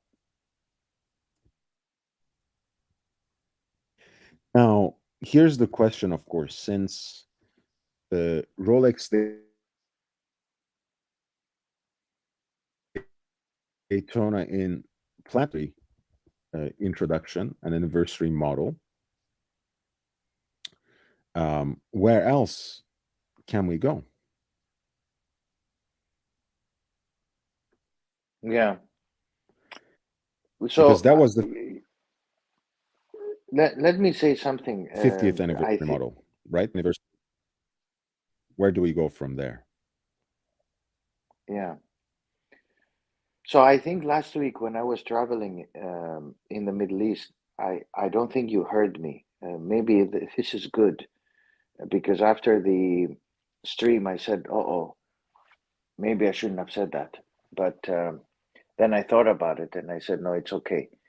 Um, so we were talking about the deep sea challenge, right, Lloyd? And Yes, I sir. said something about the uniqueness of the bracelet, the clasp in particular. And Mm. the clasp, um, not just um, not just any clasp, has something new to it. A lot of people haven't paid attention to the clasp. Um, the clasp is actually something that I believe Rolex will introduce in all the clasps in the professional models, and it will be a step up in self-adjusting the clasp beyond the 5 millimeters. Um, it has been seen that the increase in the 5 millimeter clasp, the self-adjustment that you do, has had some issues over the last 15 years that they have been running this, or I think 14 now. And they're going to make an adjustment in the coming models. So on the actual clasp, you will have a self-adjustment. Now, this is derived from the Tudor um, experiment. So the Deep Sea Challenge is the first Rolex professional piece that has this adjustment, and I think this is what you will see. And I think you will see it in more than just one model. This is one. Uh, the Mm. second thing is, I don't think we're going to see, this is a question of peeping time, a ceramic case Daytona. Ceramic cases are not easy to make, and this is something that um, we haven't seen in the Tudor nor the Daytona line. I think what you could see, possibly next year, but maybe the year after, is besides the anniversary Daytona, which I'm sure it will be something of a combination of precious metals and a lot of blink, but unreachable for most people, but it will make noise, um, is that a transition bezel into the professional models that could possibly see a luminous and luminescent bezel, which we see in the traditional lineup of the Tudor, more heavy professional pieces, right? So we could see this And we have, transition into that. I mean, we have it in Pelagos, for example, right? Some injection of Yes, yes, luminous material into the bezel. So yes. once So again, we see you could see it. You will see it. You could see it, and you will see it in the Rolex professional pieces. It makes yeah, a lot of sense, actually. What they have done in the most recent iteration is that clearly the GMT in the 41 sub you haven't seen it, but in the GMT there is a clear attempt to increase the luminescence. Not that it wasn't enough, but they're increasing the luminescence and the longevity of the luminescence. And I think they want to move into uh, illuminating or illuminating the bezel. So I think this is the next transition that you will see. Now, I don't know what will happen to the Daytona's bezel because the letters, well, the numbers are quite small, and it runs smaller than a 40 mil. So it could very well be that they increase the diameter. I don't think so. They have been producing it for how many years? 5 decades, the same kind of size. And they will play, I think they will play with the dimensions, but not increasing it. as they played with the sub. The sub is, they claim to be 41, but it's not. It's 40.3, 40.4. It's not really an increase. Um, but you will see an Yeah, but I anniversary, mean, but I don't look, think, yeah. the thing with dimensions is, of course, you can say they have been doing the same thing for 60 years, but even when it's presented as the same, Rolex usually does play with proportions and dimensions quite often. Of course, um, and But they don't increase. They don't increase. yeah, The they do. dial, for instance, Of course between they the do. 40 and Of the course they 41 do. Of hasn't course they do. increased.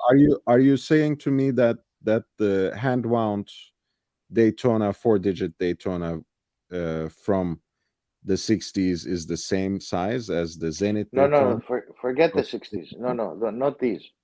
The Yeah, new but ones, or you did everything that say has gone. they were making the same case for 60 years, but that's just not true. 50 years, 50 years. If the transition models on the dial front is more or less the same.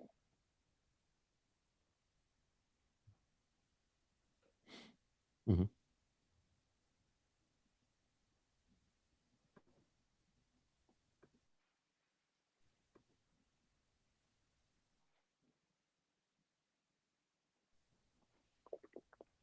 Hello?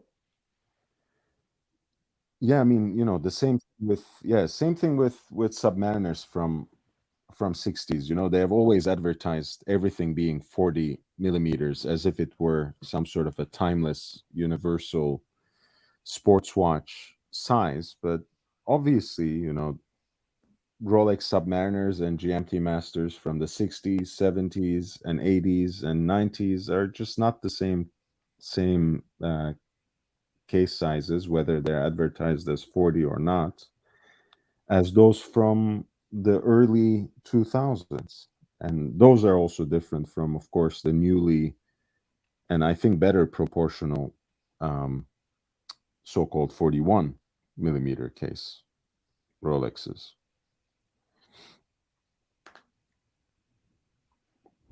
But yeah, they keep changing things around, sometimes without any major announcement. But I just don't see the Daytona going all the way up to a 42 or something.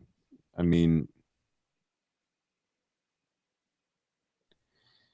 what I've said many times on this channel is on the conservative side of things, that they try to evolve rather than, propagate a revolution, that they make small cosmetic changes from one generation to another. Why would they um, overnight take away what makes the Daytona as so distinctive among its competitors, which is really its traditional proportions for the most parts, and make it yet another 42 millimeter chronograph? I don't think that makes any sense. They will not increase it, but Lord, the story about the Daytona is on the supply side. They don't produce enough, and they have marketed as a watch that is sought after. I don't think most people are going for the Daytona because it's the watch. It's because of the hypeness around the watch, regardless of whether we like it or not. I mean, it is a small watch, relatively speaking, in the world of big watches. Um, but because they have created a lot of noise around this particular model, um, there is a lot of demand. If you don't produce a lot of them, people will want them. I think this is the lesson learned of the last 15 years, Mm. right? I don't know if you agree or not, but I do. I think, in many ways you can say Daytona is an exception, but I think, there's a little more than the hype. I think the watch has certain aspects of its design that make it almost universally um, aspirational, because the fact that it's a small watch actually makes it really well wear really well on a variety of different wrists. And most people don't Well, realize I how think, ridiculously mm, yeah. big the watches they wear are. So when they put on a Daytona, that's a great introduction to most to realize, hey, this actually looks pretty good. And like you said, part of it is a question of mimetic desire, so to speak, right? We want things, we desire things, we yearn after things that our fellow human beings also desire, that people around us Exactly. get. Exactly. And Yeah, yeah, exactly. scarcity marketing basically intensifies that Exactly. desire. You have two people at first wanting that one thing, and then two other people after those initial two people want that same thing.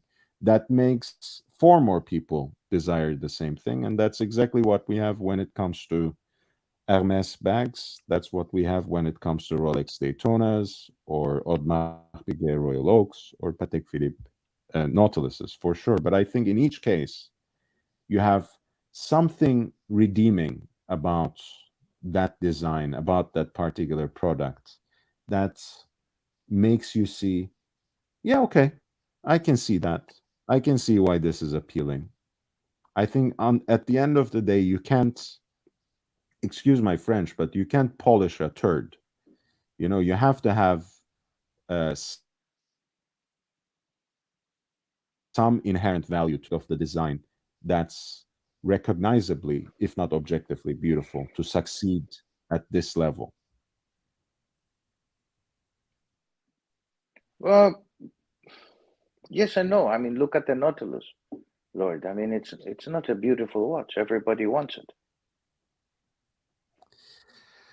Yeah, but I mean, in that case, it's hard for me to say because I personally simply do not like it. But that doesn't change for me the fact that I can see certain elements of it that can be really appealing. I mean, the way that watch wears, for example, even when I don't like the design, I've always liked it. It has a certain sporty, effeminate, but still sporty look that is very sleek. That has a very slim profile, and that's very desirable for something that's sporty and chic at the same time, right? To have that kind of presence, it's a relatively wide watch on the wrist, but still wear so close to the wrist that it almost disappears in your daily activity. I think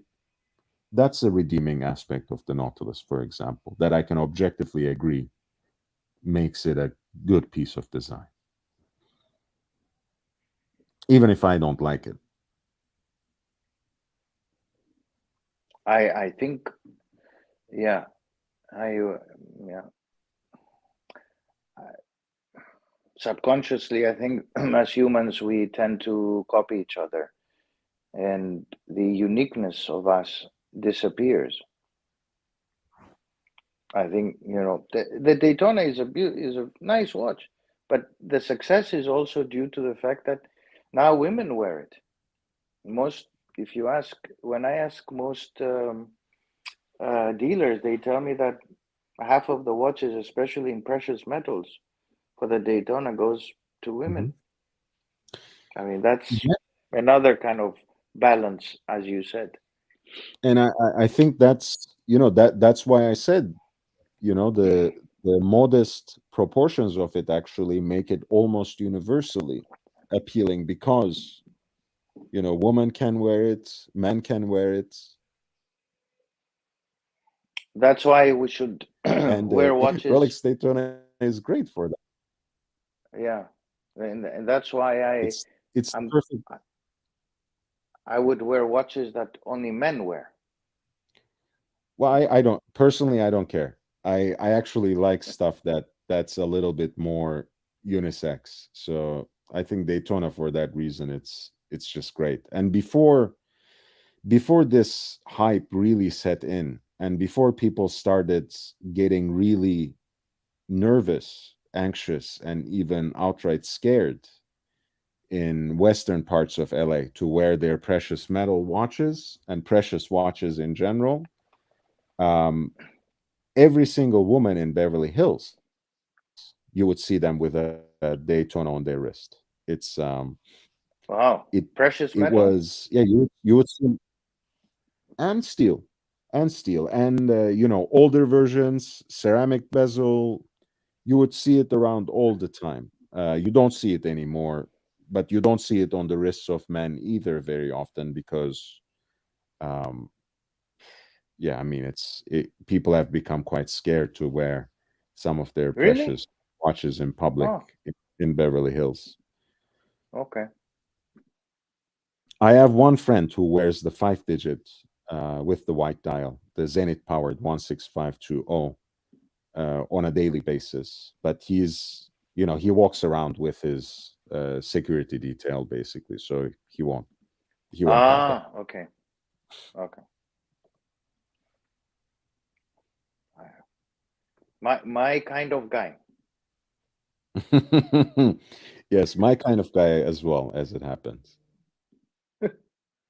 Like, yeah, if you have a security detail, you don't have to worry. I Yeah, okay. No, I see. I see. Look, realistically, I mean, I think the secret to the sauce, I mean, Rolex um, evolves watches as they go along in small but sometimes significant ways. Um, the 41, the case in point, the 41 versus 40 sub dimensions, although the inside the dial, there are no differences. The case is close to the same between the 40 and the 41, but the big difference is the bracelet.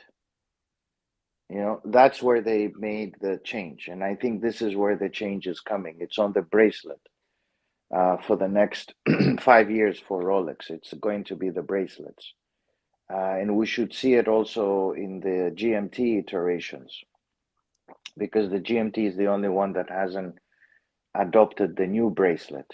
And of course, now the Deep Sea Challenge has an even newer bracelet in that sense. So I don't expect that in a traditional firm like Rolex, you will see, as we said yesterday, the trend is to be around the same size case wise. So I don't think we're going to see 42 millimeter Daytonas anytime soon. I don't think there will be any time.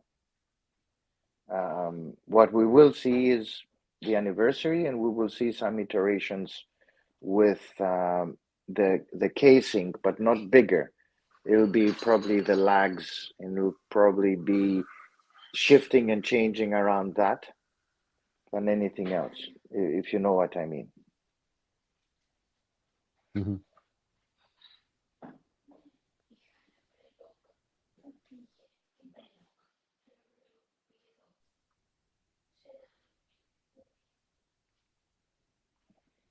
Back to you. Back to me. I was going through some of the interesting watches offered up for auction at Phillips over this last weekend. The number 177, for example, the Audemars Piguet Royal Oak Perpetual Calendar in white ceramic, one of the hype watches to have ever hyped. That sold for around $250,000, a reference number 26579 CB.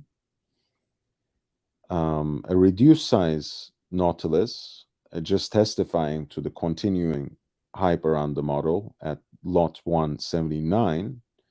This is a reference 5800, the most recent reduced sized version of it.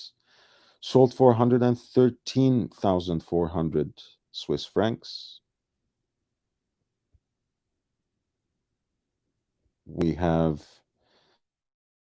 another Paul Newman with a relatively strong case as well with the exotic dial at 176.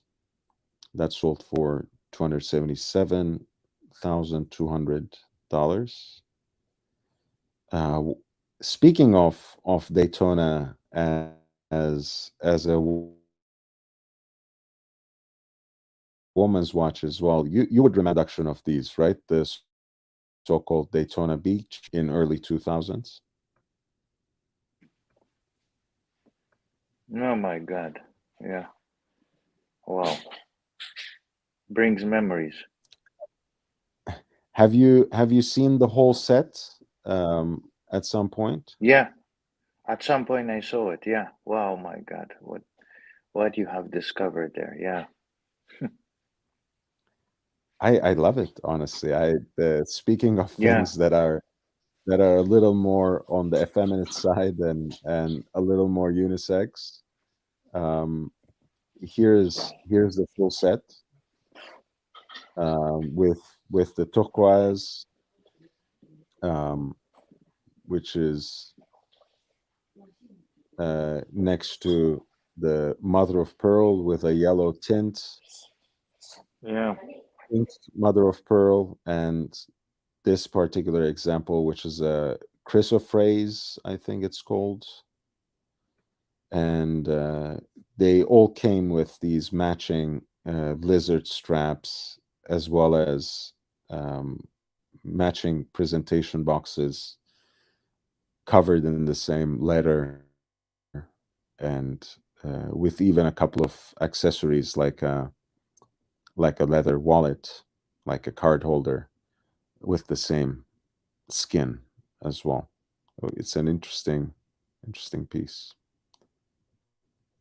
the Daytona Beach.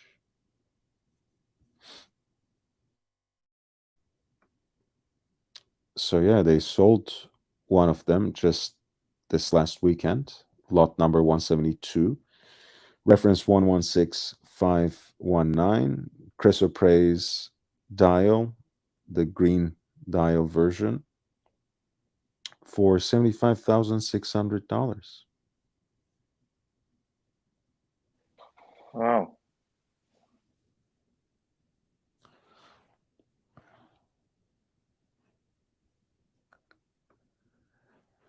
White gold, of course, in each case, these pieces with the matching folding clasps, and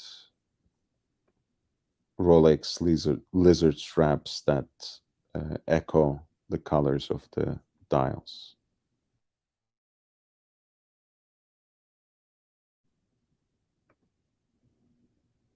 You're not a big fan.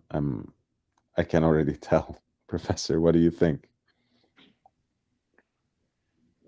Uh, yeah, I mean, look, I when it comes to these things, um, my appreciation for the Daytona is the car iteration. I love the black and white Zenith iteration, pre 2001 too. Mhm. Um, I cannot afford any of the 70s and 60s model ones. Um, I like them, but the colored ones, like Shishimushi stuff inside, I can't. It's a watch which becomes feminine, and I don't like to wear the same watch women like to wear. Hence, I that's why in certain ways I like the Panerai, the big ones, because they couldn't wear them. But then, of course, I discovered that even the deep sea, some actresses have been wearing it. Well, occasionally, right?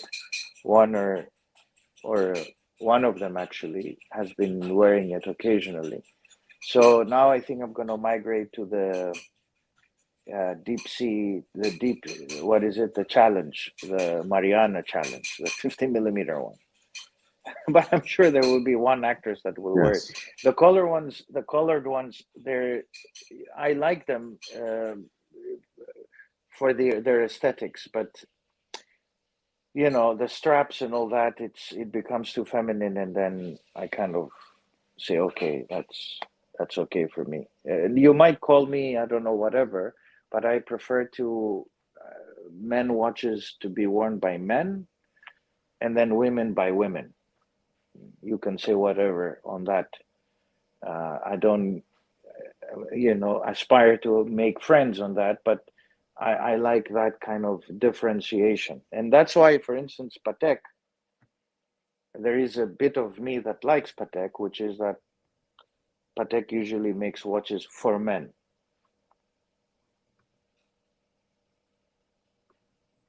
Mm. 80% of them.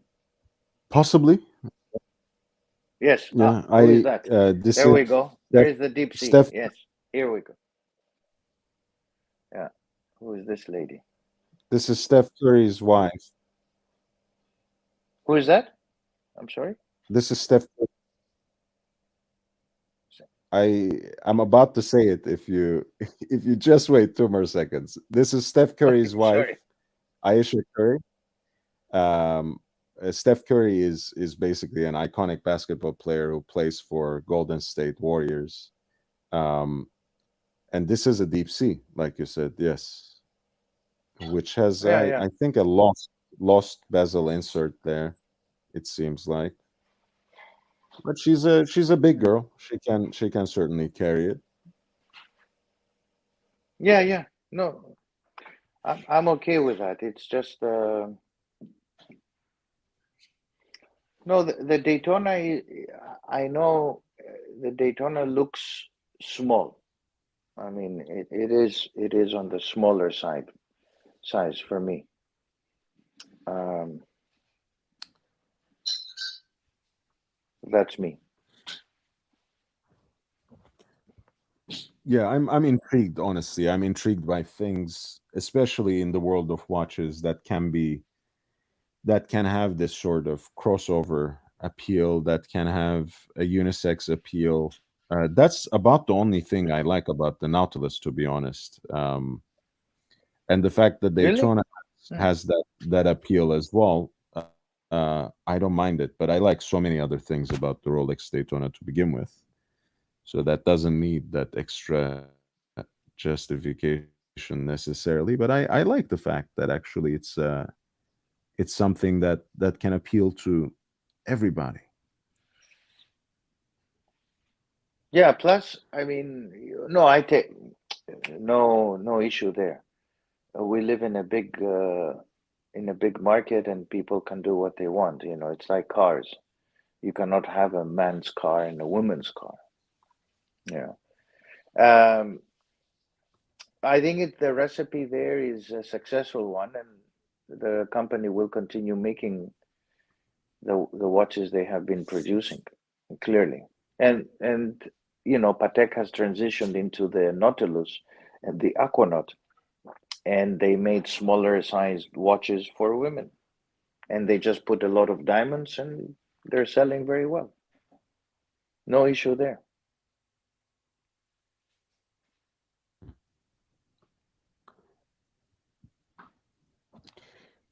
For whatever reason, I do like, they do this with precious metal versions of the Nautilus, of course, the leather strap combination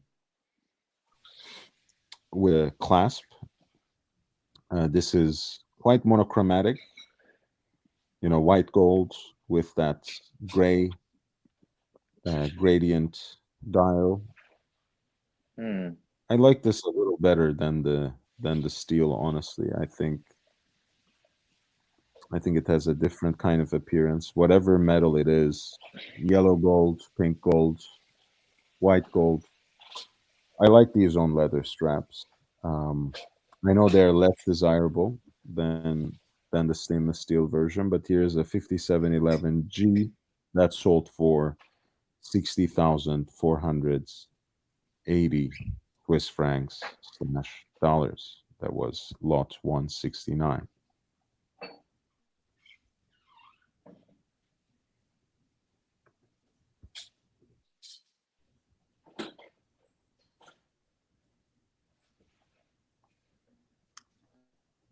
Two Beta 21s there, one uh, uh, rare and possibly unique Rolex reference 5100.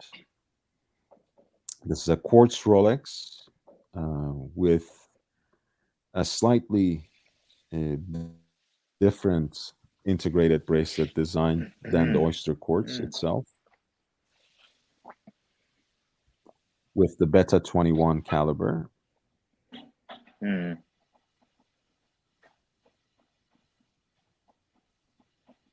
And the fact that this is in white gold rather than yellow gold makes it quite rare, if not unique, as they have said, possibly unique, with this um, monochromatic appearance as well, with the silver sunburst dial. That is also diamond set.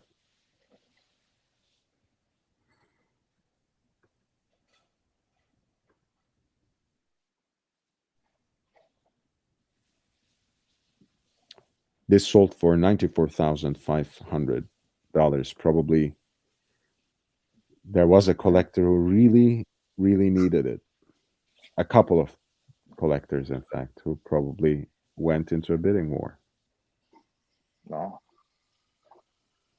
What is that? What does it say there? Yes, Number 780. So just the serial, basically, on the or the side.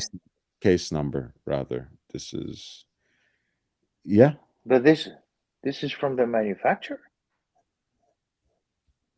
I I'm pretty sure it is. I mean, this is a very different kind of Rolex watch, right? The quartz ones always have certain quirks and kinks about them that you don't see in other examples.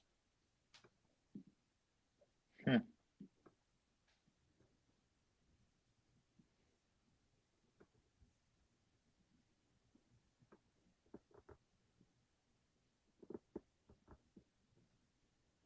And that's what the lot description identifies, as well as the case number. That's 780. And it has a Rolex service guarantee as well. So something that was at least, rubber stamped by Rolex. Hmm. Hmm. So here's the kicker. I think that will contextualize that engraving with the case number. Launched in 1970. This is a watch from 1970 as well. Hmm. 5100 was the first reference fitted with a quartz movement, so even before the Oyster Quartz references, and Rolex first produced 1,000 units to test the Beta 21. And Hmm. all examples were sold out before the watch even hit the market. So it makes sense that they may have numbered them in this unique way. That's And this right. is number 780. Nice. So something that basically uh, checks quite heavily the box on rarity, because it's one of 1,000, and exceedingly rare in white gold, and even more rare with this kind of diamond set dial, I'm sure. So someone, and it's extremely well preserved. I mean, look at the contours of this case. It looks And the very case, good, for very the sharp. quartz, Lloyd, are beautiful. The cases, Mhm. the case for the quartz series for the Rolex, it was unique, and the bracelet. Have you seen them? They're beautiful. They're beautiful. Yeah. They're beautiful. If I wasn't if I wasn't an anti-quartz guy, for a brand like Rolex, um, and I'm very passionate about the mechanical watch, I would have been wearing only the quartz because of the case. The case is very specific and unique. Will never be produced again, but so far hasn't since they discontinued it. And the bracelet. The bracelet is unique to the quartz model. I haven't seen it anywhere before or after that. Sorry. You know what I mean? Have you seen? I mean, because I have a friend Yes, who collects quartz of course. Rolex pieces.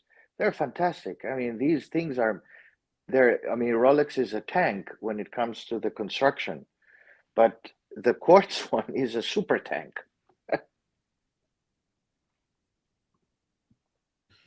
Yeah, of course. I haven't seen any of the Beta 51, Beta 21s, but I've seen many day dates, oyster quartz, day chest, oyster quartz, Mm, and I do love the integrated bracelet design, and especially the version of the both the oyster bracelet and the so-called president bracelet in the integrated oyster quartz versions. They're very attractive.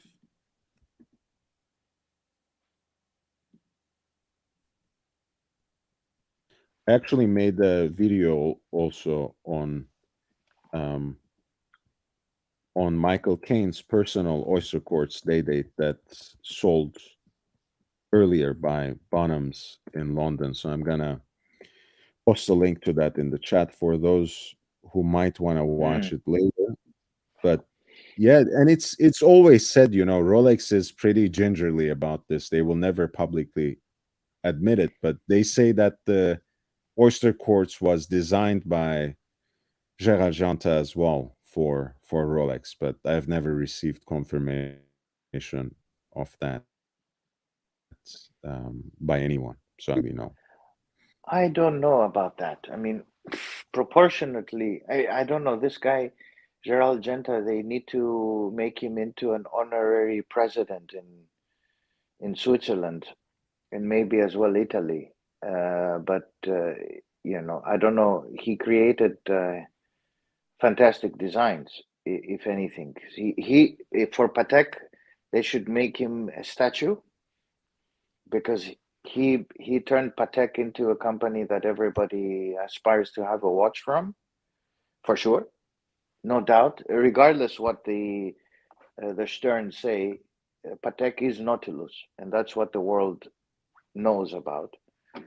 For Audemars, it's basically they should make two statues of Gerald Genta because it basically saved Audemars, for sure. That's my personal opinion. I know you might say otherwise, but the Royal Oak is Audemars,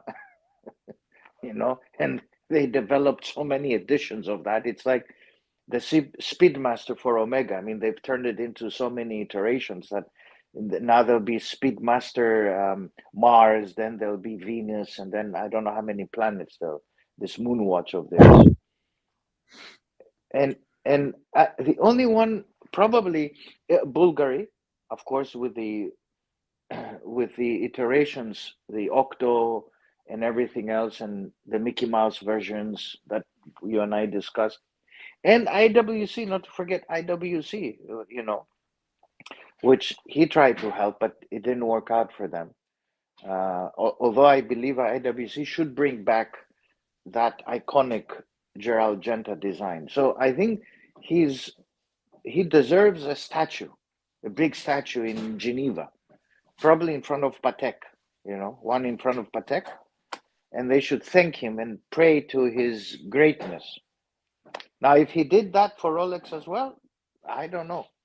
I've never heard it before, but I will not be surprised if he did something for them as well. I don't know, but sorry, I digressed a little bit, but I wanted to add flavor. Today is the day of flavor since the coffee is like awful. Mm. And my mood started really bad. Yeah, I think ultimately they should just make an abstract statue of Gerard Janta's mustache. I think, and maybe place it at the entrance of the canton or something. Huh? No, Um, yeah. that would be beautiful. But this is, by the way, Patek Philippe from the same period, powered by the same quartz caliber, Beta 21, with a very distinctive case This shape is really nice, that's Lord. like a pebble. This is really nice. Yeah, it's a very interesting shape. It's quite sizable as well, 43 millimeters apparently in diameter, and 43 increasingly, in 1973. Wow. hmm, and it's a quartz Wow. watch too, so it's certainly well out of the wheelhouse of the usual Patek you see, especially in those years. You're very right to say that. And it's what in white Wow. gold, They were like, this is increasing. very interesting, Lord. This is a very interesting finding. In 1973, for Patek to be producing a 43 millimeter watch, even in quartz, is amazing when their main line was between, for men, 34 and whatever, 36. I mean, they were not really, 37 was probably their biggest watch in the 70s, early 70s. My goodness. Maybe this was also designed by Genta because it has this Genta look. I mean, it looks a bit, maybe this is pre Nautilus. Not sure. It can be because Georgenta in those days was doing so Wow. many different designs for many Swiss companies and Cartier as well, um, and a lot of them to this day are either unrecognized, unrecorded. Um, Yeah. I you know, have a you have question for to you. you have to either depend. Yes, sir. Have you seen a biography of Genta? Has anybody written about Gerald Genta? I don't think there's a dedicated biography, a single book. Okay. But maybe the Heritage Foundation is working on something because they do have a very nice website that talks about different aspects of his legacy, mostly through his designs, through his iconic designs, be it the Universal Genève, Paul Router, Omega Constellation, Audemars Piguet Royal Oak, Patek Philippe Nautilus, of course, IWC Ingenieur, as you said. Um, but he has designed for Seiko, he has designed for Cartier, he has designed for Bulgari, he has designed for even Van Cleef and Arpels and Chaumet, I think. Um, Hmm. So he has a lot of interesting designs. Not sure if I have seen a biography of him, but the Gerald Janta Heritage website has a lot of information about his personal story and also his designs. Yeah, yeah, no, for sure. And recently, I know that his wife um, sold a lot of his designs, his drawings, Hmm. not designs, but his drawings at an auction. Probably because old age and yeah, and all of that. But it will be interesting to write to see a biography of his produced um, by somebody. I think he gets very little mentioning and notoriety. This fellow who is so, I think he's so instrumental for the Swiss industry, Swiss watch industry, really revolutionary because he, in my opinion, revived the deadbeats. the Pateks, the IWCs, um, and his own brand, of course, that he developed did very well. But he really, in my opinion, revived Patek and Audemars. If it wasn't for the Royal Oak, I don't think they would have survived AP. They would have been bought up by somebody eventually. But they withstood the difficulties of the 90s, well, the 80s, but the 90s, they really took off, right? So I think a biography about him will be fantastic. We have a few comments um, here. If we would you like to go over them because half of them I don't understand them. Me neither. I usually look over them, but if it's something specific, I would like to. Is there one that you would like to address and try to make sense of, or am I missing Uh, something? okay, okay.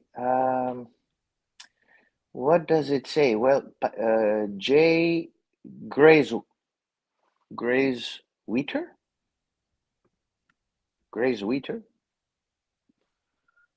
Take gray sweater. Letter?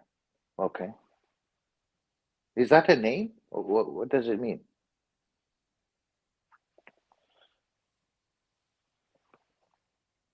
Yeah, I mean that's the name he chose for himself. Okay. So he says Patek is king, question mark. Patek is king, question mark. And then Yeah, he don't says worry not about that kind not of queen. stuff. Ah, don't Yeah, worry don't about. worry Okay. about that. Not king, queen, Um, okay. I thought, yeah, I thought you were gonna address one of the more relevant questions. These are kind of the ready-made phrases that people throw around in this space. Okay. So don't worry King, about it. queen, whatever. Yeah. Oh, no, no problem, no problem. King or queen, I mean, yes, they're up there. They're up there. There's no doubt. Regardless what I say and what I believe in, and whether the Nautilus is iconic or not and wears well. Yeah, if I'm given one, I'll wear it for sure, but I'm not going to go after it. Anyway, no, I think Jake Brooks says try on Oyster Flex, and I did in a boutique. I tried Jake the Oyster Flex Daytona with a meteorite dial. Um, I was actually in the boutique. It was actually in Geneva, and um, this one to a friend. I was actually testing it for a friend, and I liked it. I could not afford it. This is a very sought after watch. I mean, it sells for something. It used to sell for something like $200,000, and retail MSRP is like what 40, 45. Yeah, it was nice. It was nice, and especially with the Oyster Flex, it makes it bigger, more presentful on the wrist. The dial is kind of still the same, but yeah, it's more. It has a greater presence. So I agree with you. Um, the question, of course, is if I ever get the steel, would I, wear it a lot? For sure, I would. It's a beautiful watch, the white one, the white dial, steel, and the black one, beautiful. Would I pay crazy amounts to get it?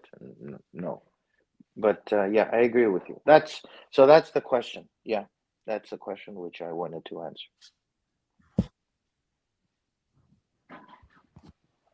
This is a great watch, by the way. This is very unique.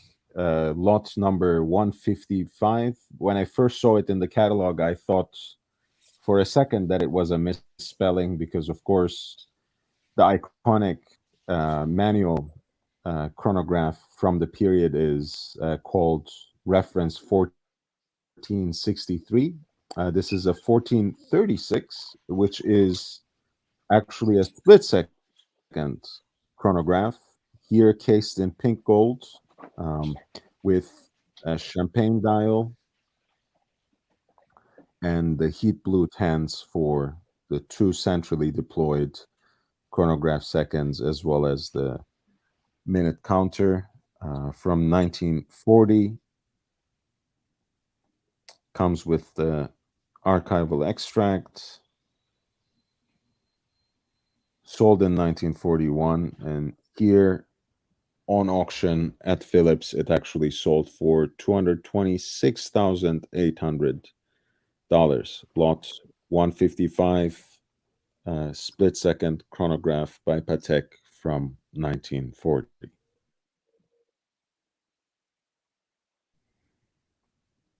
This is a gorgeous watch. Oh, this is beautiful.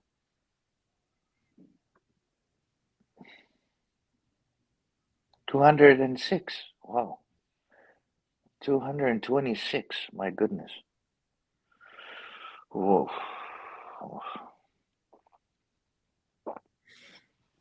And it's a movement based on Valjoux caliber 13, but assembled to be a split second chronograph. Of course, Geneva seal writes here.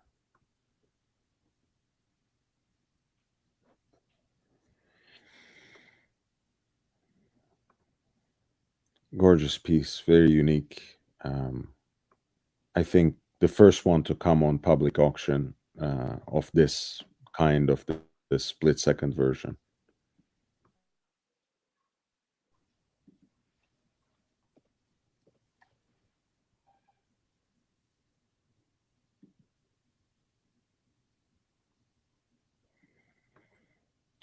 Of course, as is conventional, one of the usual suspects, a 1518, that very first serially produced reference of a perpetual calendar chronograph, reference 1518, introduced in 1941, produced in less than 300 examples in any case material. It's most common in yellow gold, a little more rare in pink gold, and absolutely preciously rare in about 4 examples in stainless steel. This is a pink gold, so quite rare and desirable. A sharp case with the hallmark still very much intact. And it sold for 1.25 million, $1.24 million or Swiss francs from 1950. An absolute classic.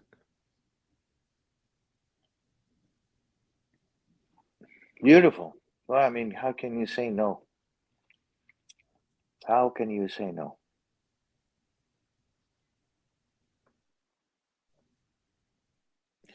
Yeah, they had in the last in a preview of the last Antiquorum auction in sorry, in the last Monaco Legend auction, they had a preview in Milano with Italian collectors of 1518s, and they had in a single room 15 examples of 1518. It was quite a sight, to see them in Huh. one photographic spread.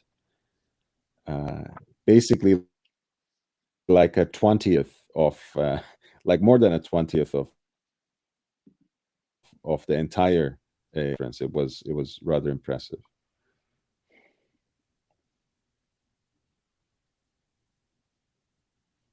The advanced research Aquanaut from 2014, the modern travel time version with this cutout at 9 o'clock, the Terminator, Yeah.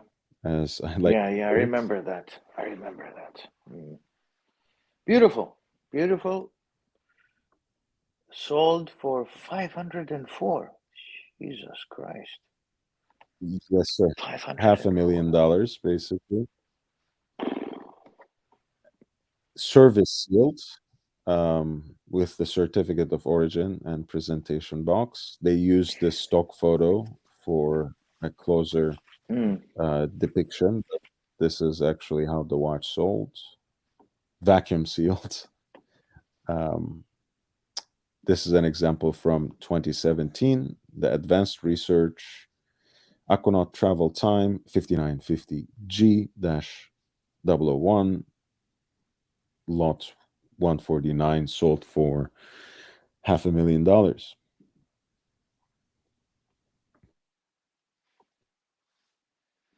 No. Okay. Very good. Actually, I'm done with this Oh, you're auction. done. There's Okay.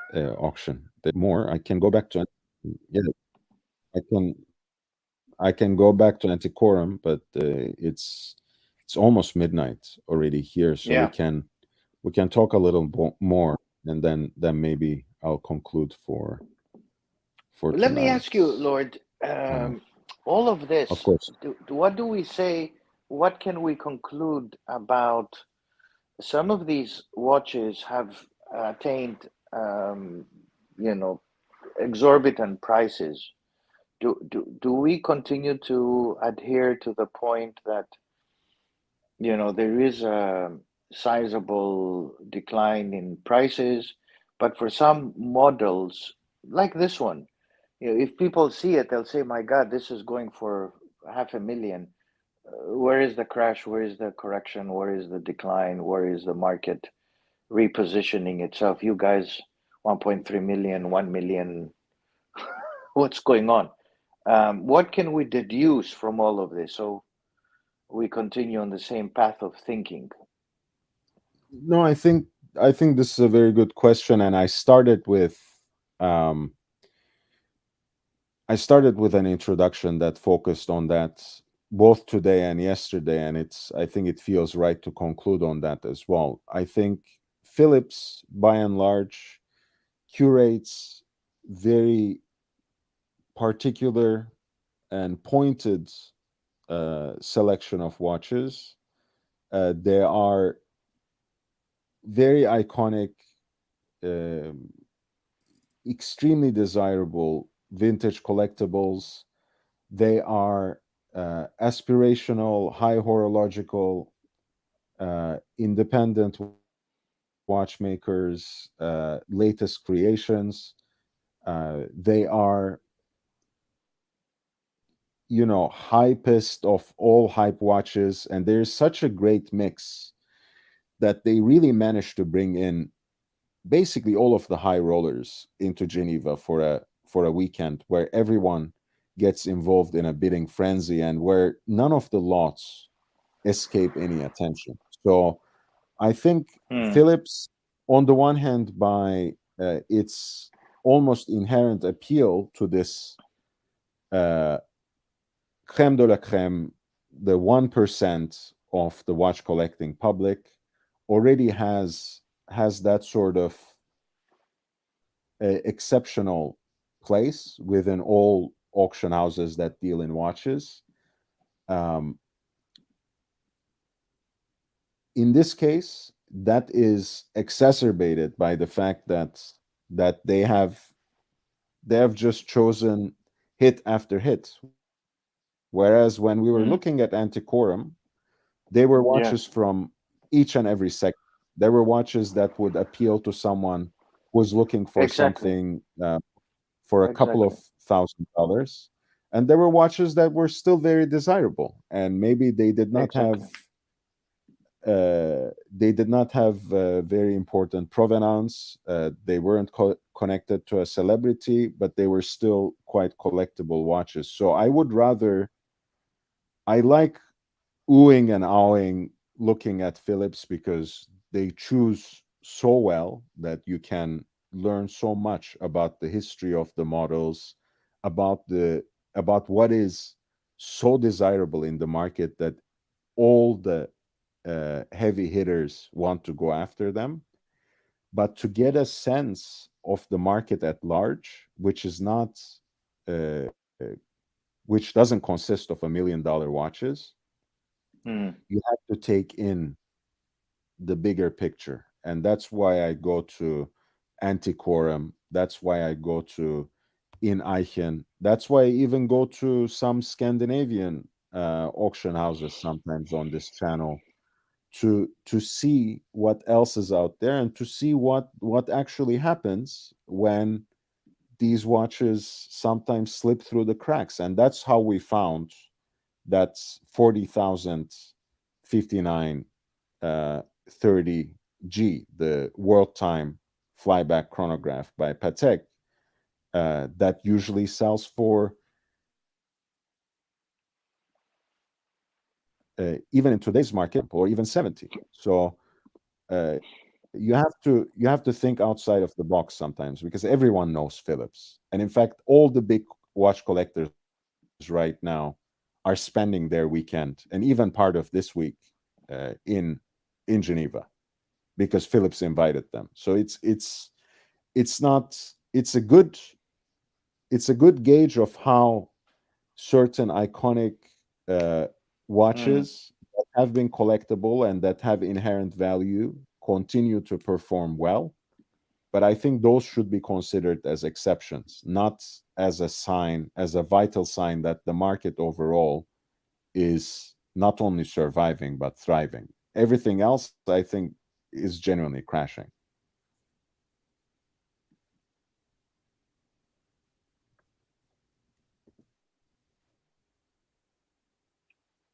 very good. What do you think, Professor?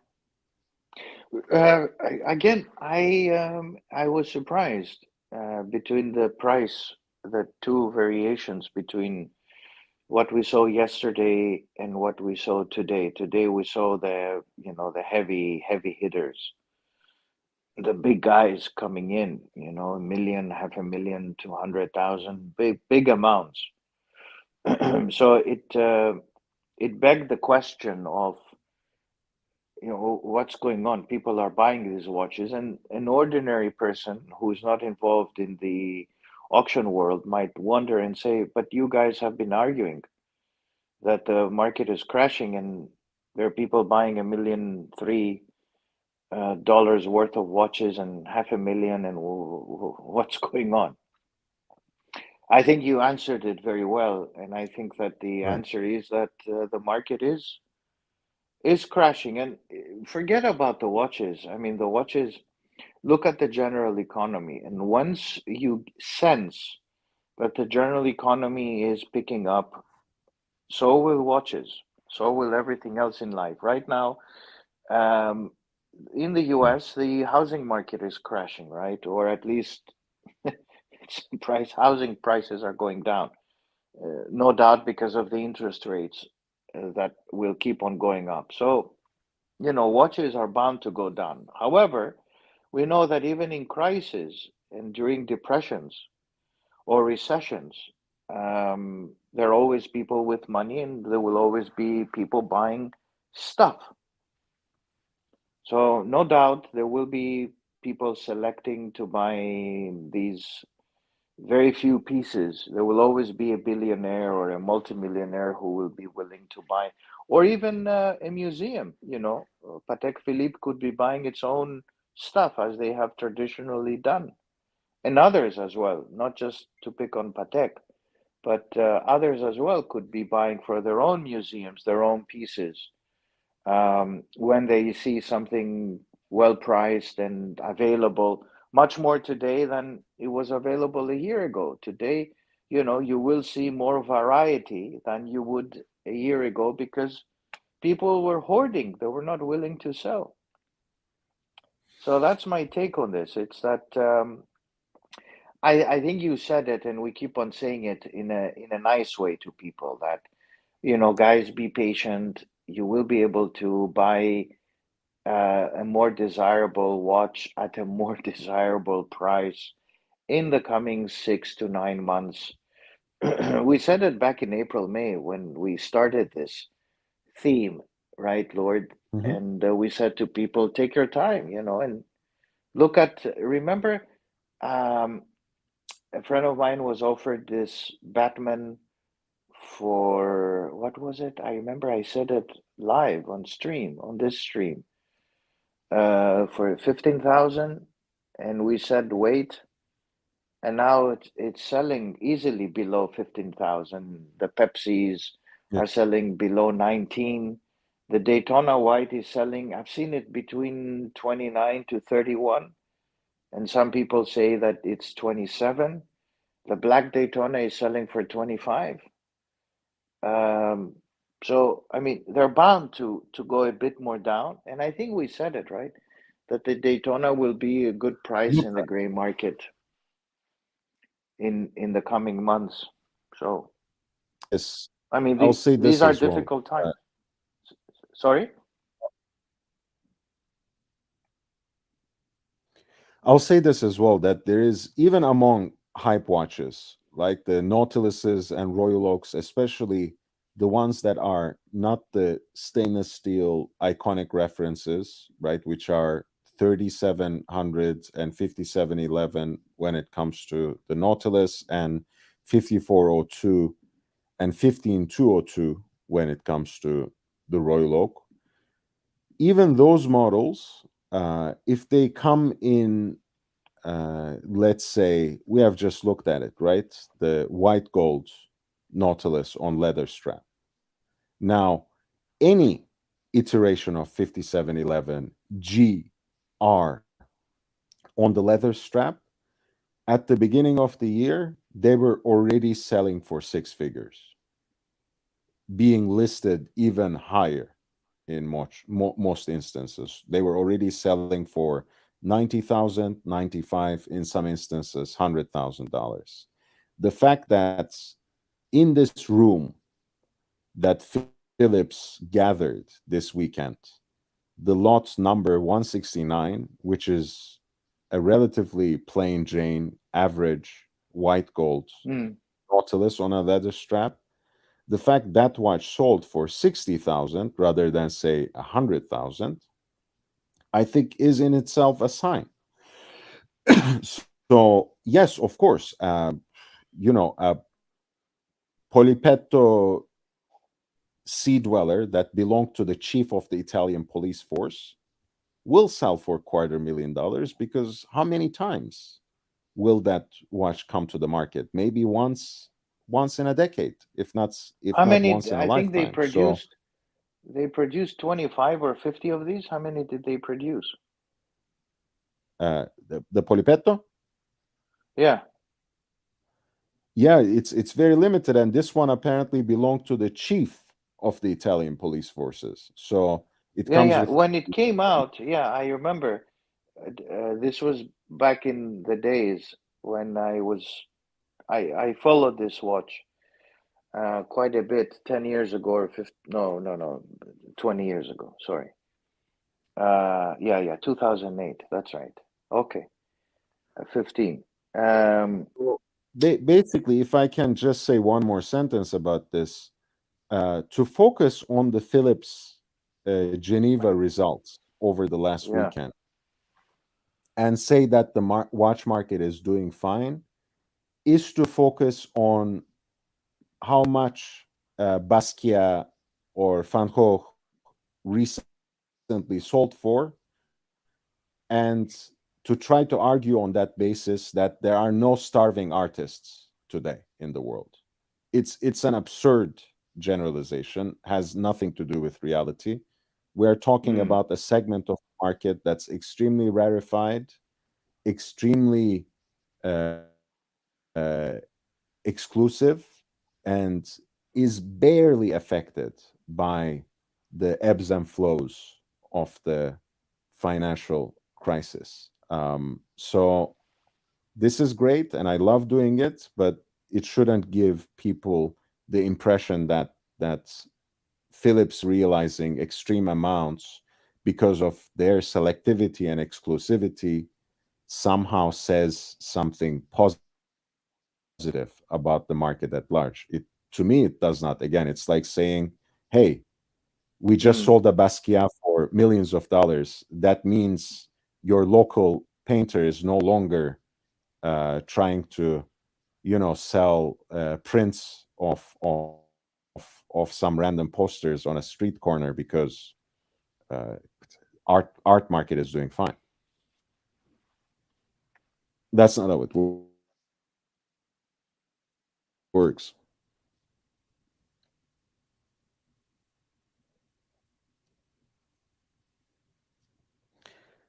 All right, the last stretch, guys. We're about to close.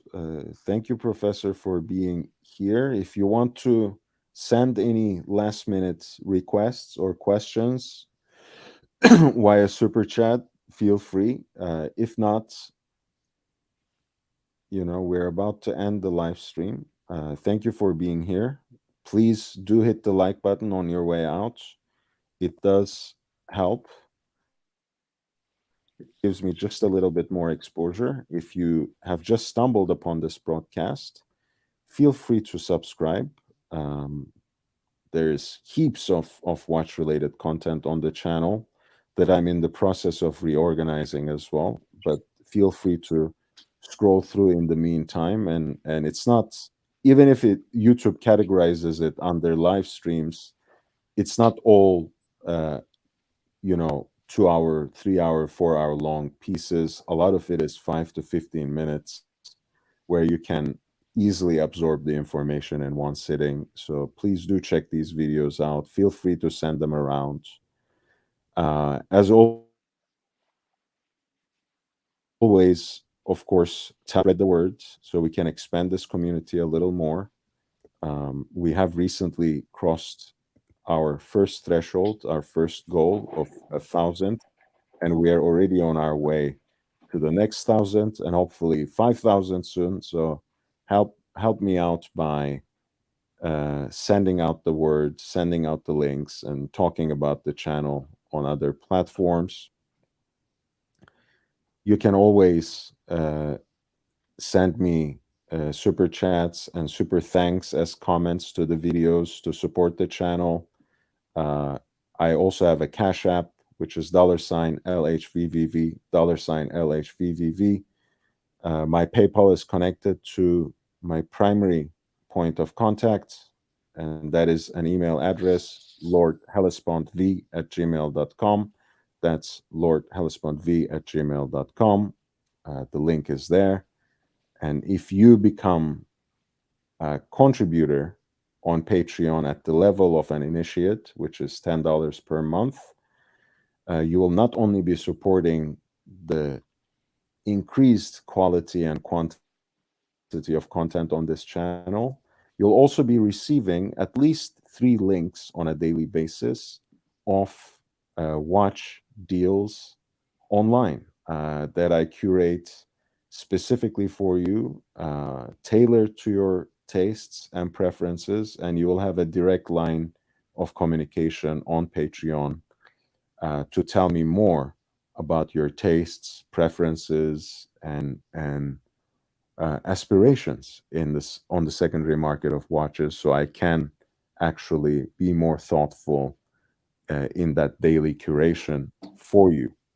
But feel free to sign up on Patreon at the link I provided in the chat if you want to take advantage of that service. It won't stay at that price point for much longer. It will certainly be more exclusive and more multi-layered as time goes. But for now, I think it's a great deal.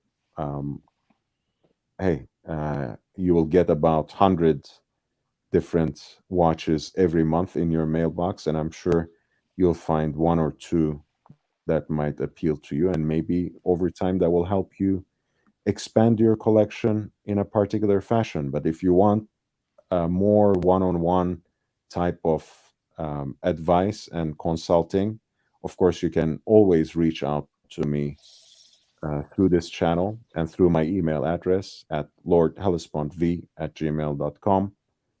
And I would be more than happy to help curate your collection and help you with your next watch purchase specifically as well. So thank you for being with us. Professor, do you have something to add in the meantime before we close?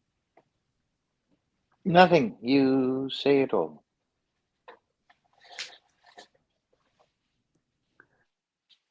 Thank you so much, Professor, for being here. And thank you, Jake Brooks, for your super chat contribution. Everyone who has been here in the chat, who helps me advance the conversation, who asks all these great questions. I salute you. Thank you for your presence and support. It, this channel wouldn't be here if it weren't for you.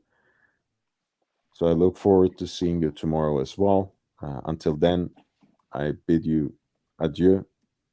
I'll see you guys on the other end. Thank you.